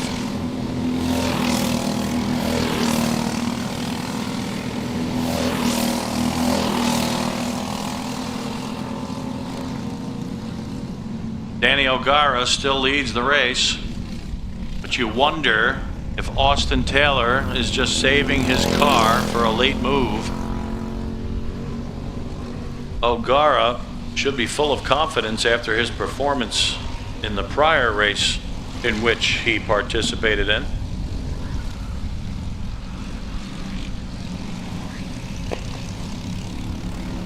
What a great layout this track has, huh? Great track for karting. Great layout for passing. Plenty of passing opportunities out there. Seen some passes in the what would appear to be some of the most inopportune spots, as Jackson Stone runs in third now, Dylan Thomas fourth, Titus Roberts fifth. Rest of the field spread out pretty well.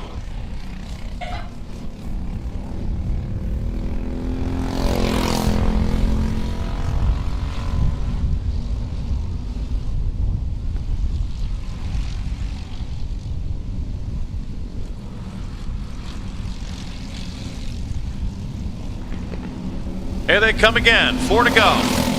Look at Austin Taylor. Right, he's right there. Just taking his time, maybe.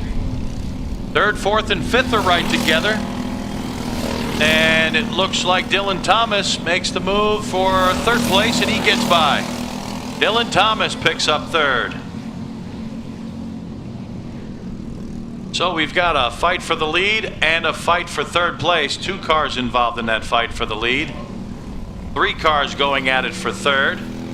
So once again, the final podium spot is under contest now, just like the prior 2 races.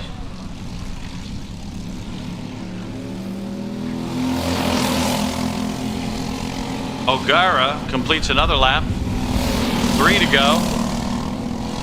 Look at the 19 of Titus Roberts, right on Dylan Thomas.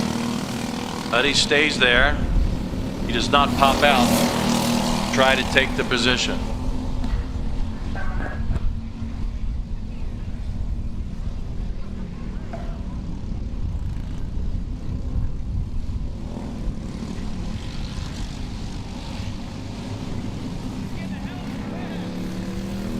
Brett Hastings has fallen well behind the lead of this race. Now, with 2 laps to go, I was going to suggest he might become slower traffic, but look at Austin Taylor. Taylor makes a move inside of O'Gara, but no, he can't do it. O'Gara still leads. Dylan Thomas hangs on to third spot right now. Titus Roberts fourth, Jackson Stone fifth. And Dylan Thomas and Titus Roberts start to pull away from Jackson Stone.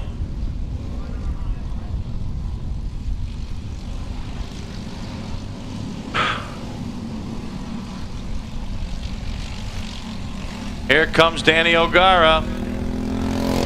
There'll be one lap to go. This time by, watch Austin Taylor. He's been right on the back of O'Gara. Will he make the move now in turn one? He looks inside. No. Cannot complete the pass. O'Gara holds on to the lead.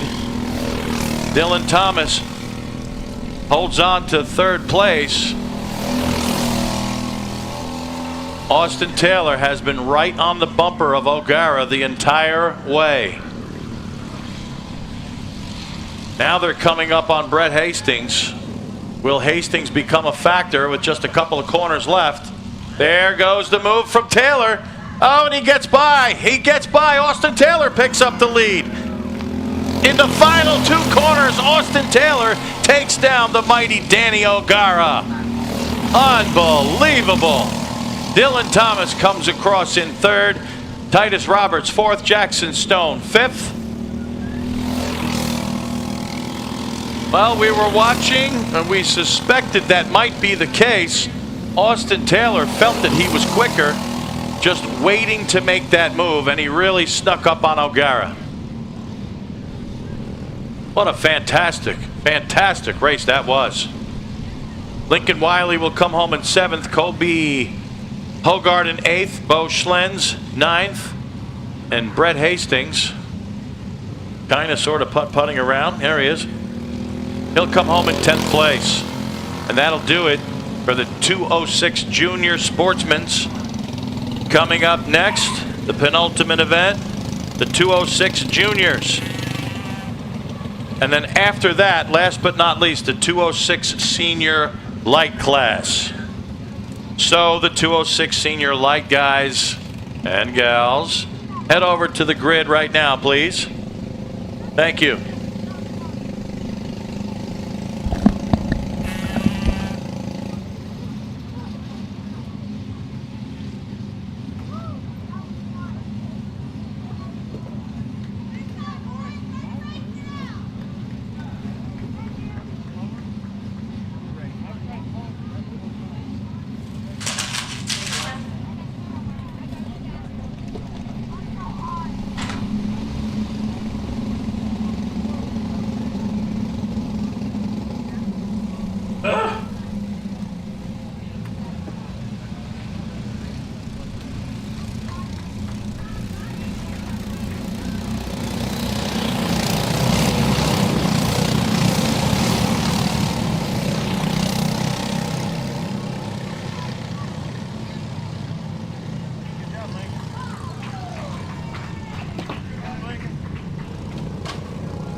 Okay, here we go.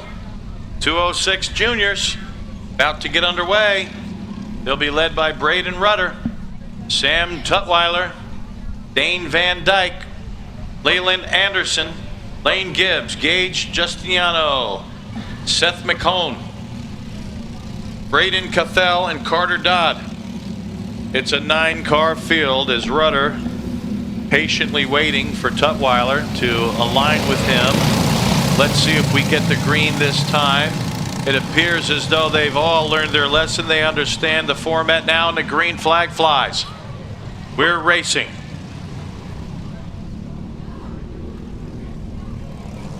Sam Tutwiler jumps to the lead.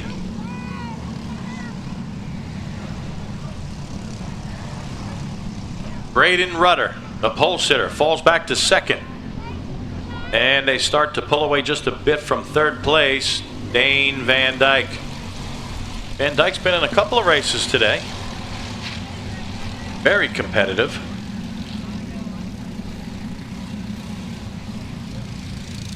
Here comes your leader, Sam Tutwiler. Braden Rudder follows him up in second place.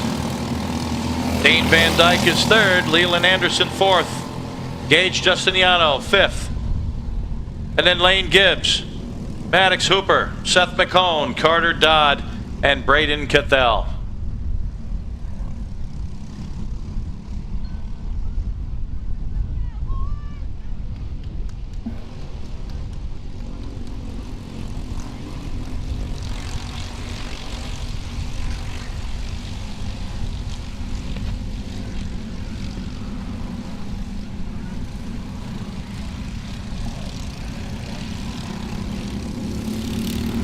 Lap number 2 is now complete. And the order remains the same. It's still Tutwiler leading. Braden Rudder runs in second.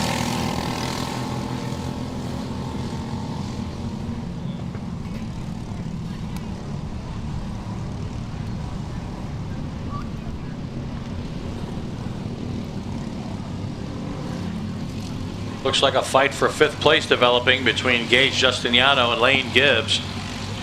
Gibbs took a look but was turned away.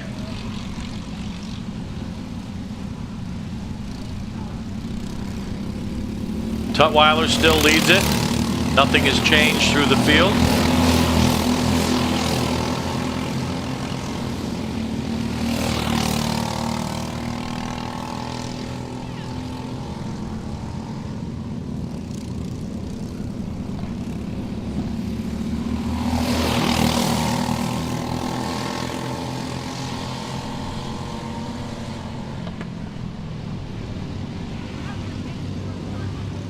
Look at Braden Rudder. Whoa, he's really sticking his nose down there. Tutwiler hangs on to the lead. But it looks like Rudder is getting a little impatient. Look at that inside move. Oh, he might have him on the main stretch. Nope, nope. Tutwiler taps his helmet. Whatever that signal means. But Tutwiler still runs out in front.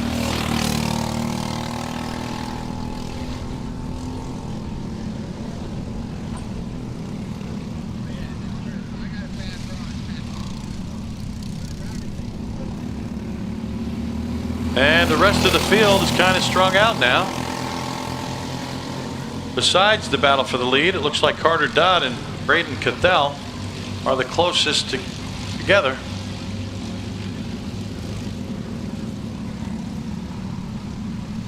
But as this battle continues for the lead, Dane Van Dyke has actually been closing in car 79. And there they go once again, completing 5 laps.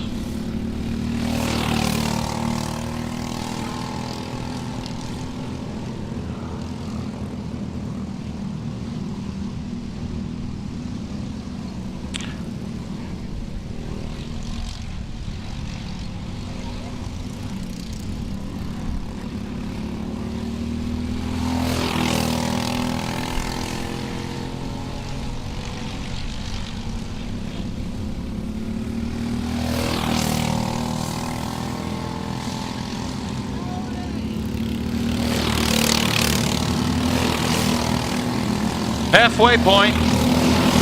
Halfway point. That was the halfway point. 6 laps to go. Oop. Oop.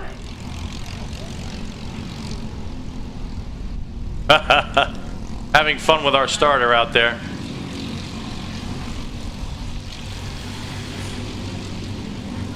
Here come the leaders once again, and it looks like they're closing in on Braden Cathell, a slower car, but points lets him go by. Tutwiler still leads it, Rudder still second. Now the halfway signal is given. but there's 5 laps to go.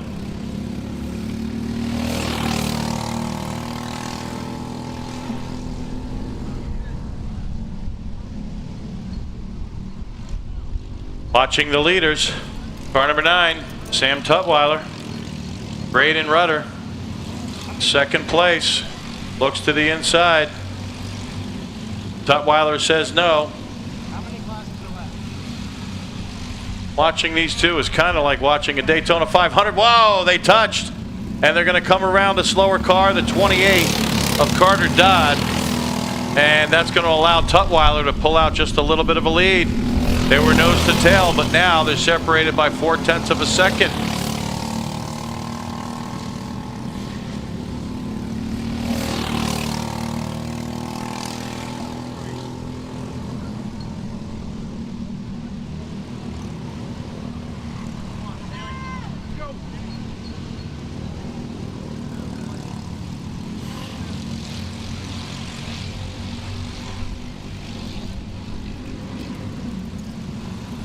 Like I was saying, this is kind of like watching a plate race at Daytona or Talladega.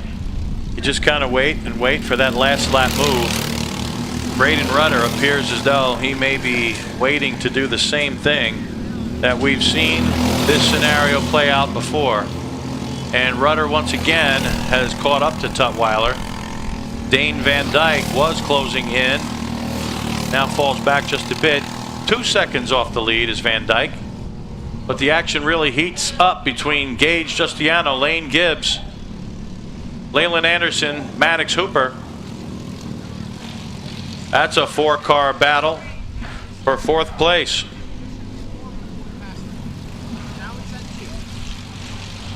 Here come the popsicle sticks.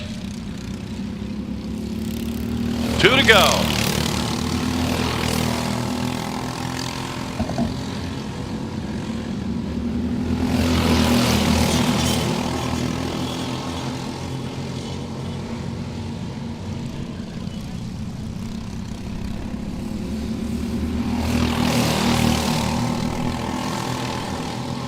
Two laps to go. Braden Rudder may have been hoping to catch Tutwiler in these closing laps, but now he falls back about 5 car lengths. I think that could be it.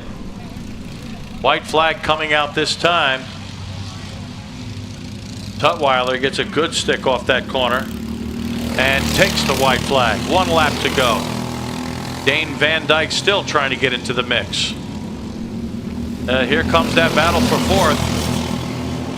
Justiniano, Gibbs, Anderson, and Hooper running right together.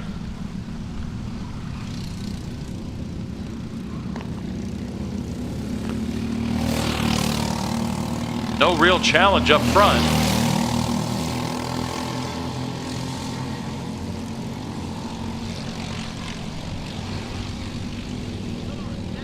Here comes Gibbs looking to the inside. Justiano holds him off. Oh, look at that. They bounce across the bank section. Now they're side by side coming off the final corner. Sam Tutwiler wins the race. Braden Rudder brings it home 2nd. Dane Van Dyke 3rd. Justiano's going to take 4th. Then it's going to be Gibbs and Anderson and Hooper. Seth McHone running in 8th, waiting for him to come across the line.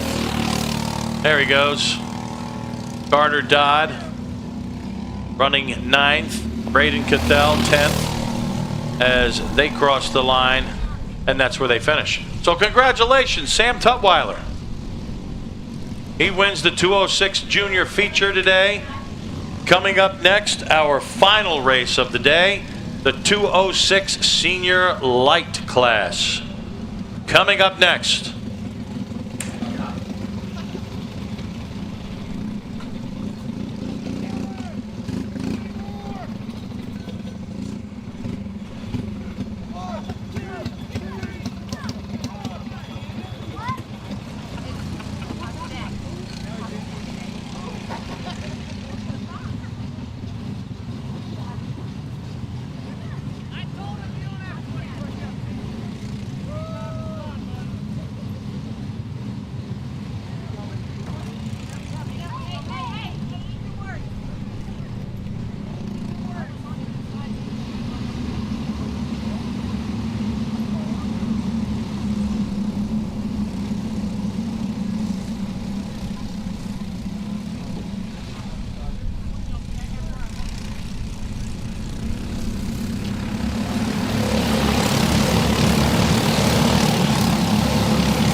So here we go, the 206 Senior Light final.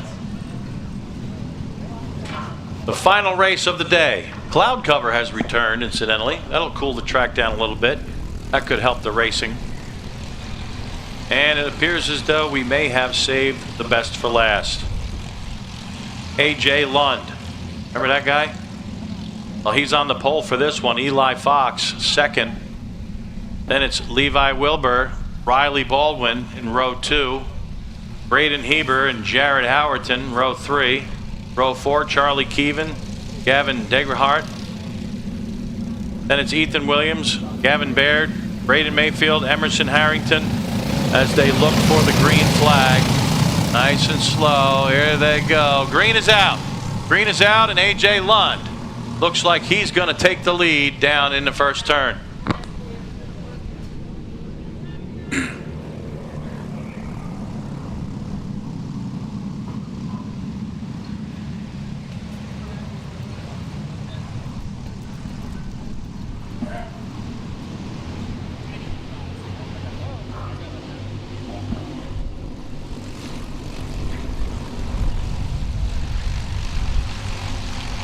And it looks like this race might complete just before the rains hit. We do have a small cell working its way over here as Eli Fox now runs out in front. There's Levi Wilbur challenging for second place, and he's going to take it. A.J. Lund falls back to third. And now it looks like Jared Howerton comes around Levi Wilbur.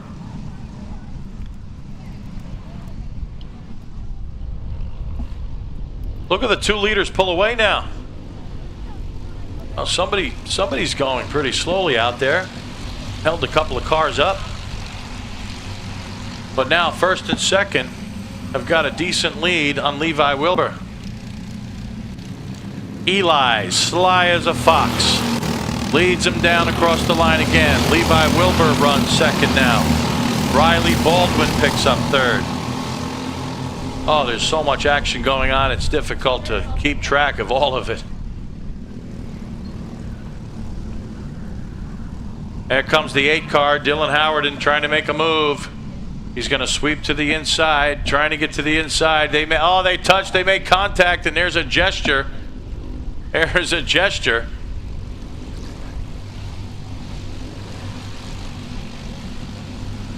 I'm sure they'll all be friends when they get back to the pits. Eli Fox still with the lead. Car number 99 on the car. Car number 118 on scoring. Levi Wilbur. Got another attempt at a pass down there for 4th place. No, can't do it. Turned away once more. So Riley Baldwin now breaks away from Gavin Degerhart, and Baldwin is going to really charge and try to make up that ground on the 2 leaders.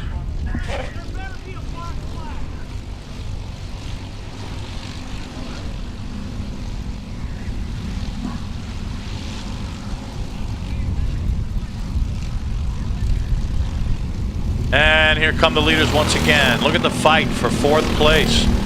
It's the 3 car of Gavin Degerhart. Charlie Keevan moves up to 5th place. Jared Howerton maintains his spot in 6th.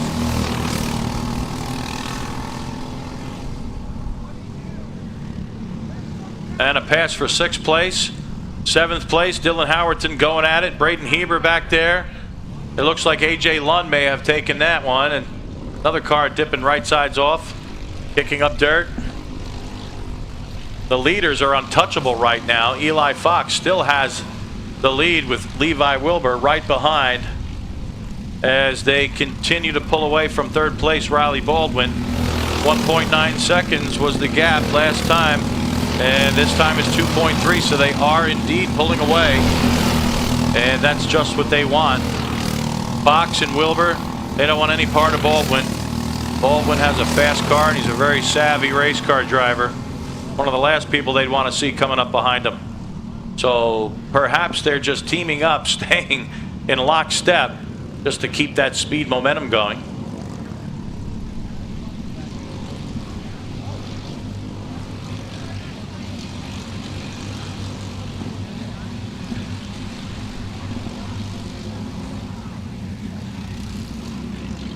Here come the leaders again. We're at the halfway point. Nice job, Brennan.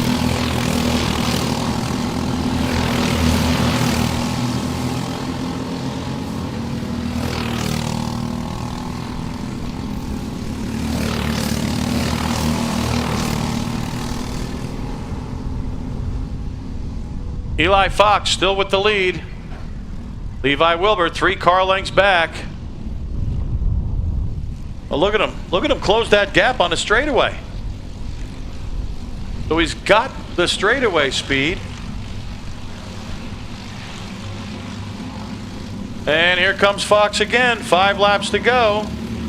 5 to go. Car number 6 right behind. And he's going to stay right there. Where have we seen this before?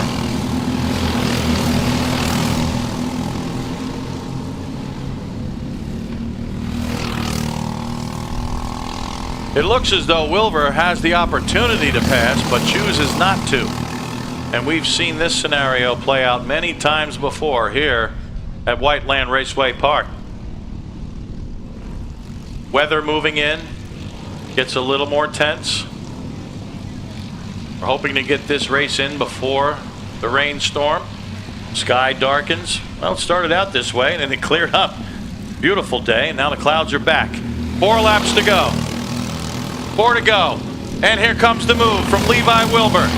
Wilbur, with that straightaway speed, easily takes the lead, moves Fox back to second place. But this one is far from over. Fox is staying right there.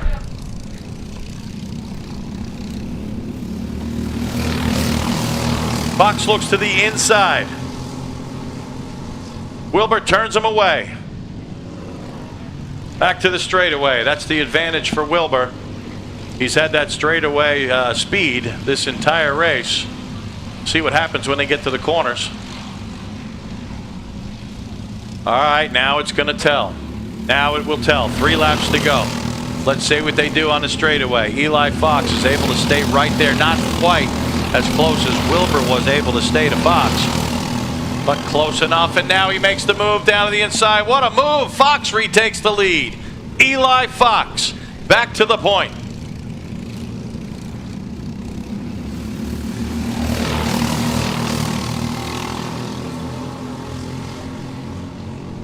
Riley Baldwin running in 3rd right now. Charlie Keevan is all over the back of him.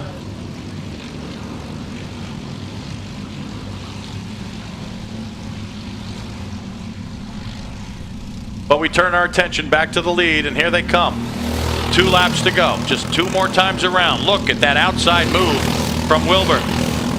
And he might actually make it stick. Fox has the shorter way around, but the momentum might belong to Wilbur. Look at this fight. Meanwhile, Riley Baldwin and Charlie Keevan going at it. That's a fight for 3rd place right now.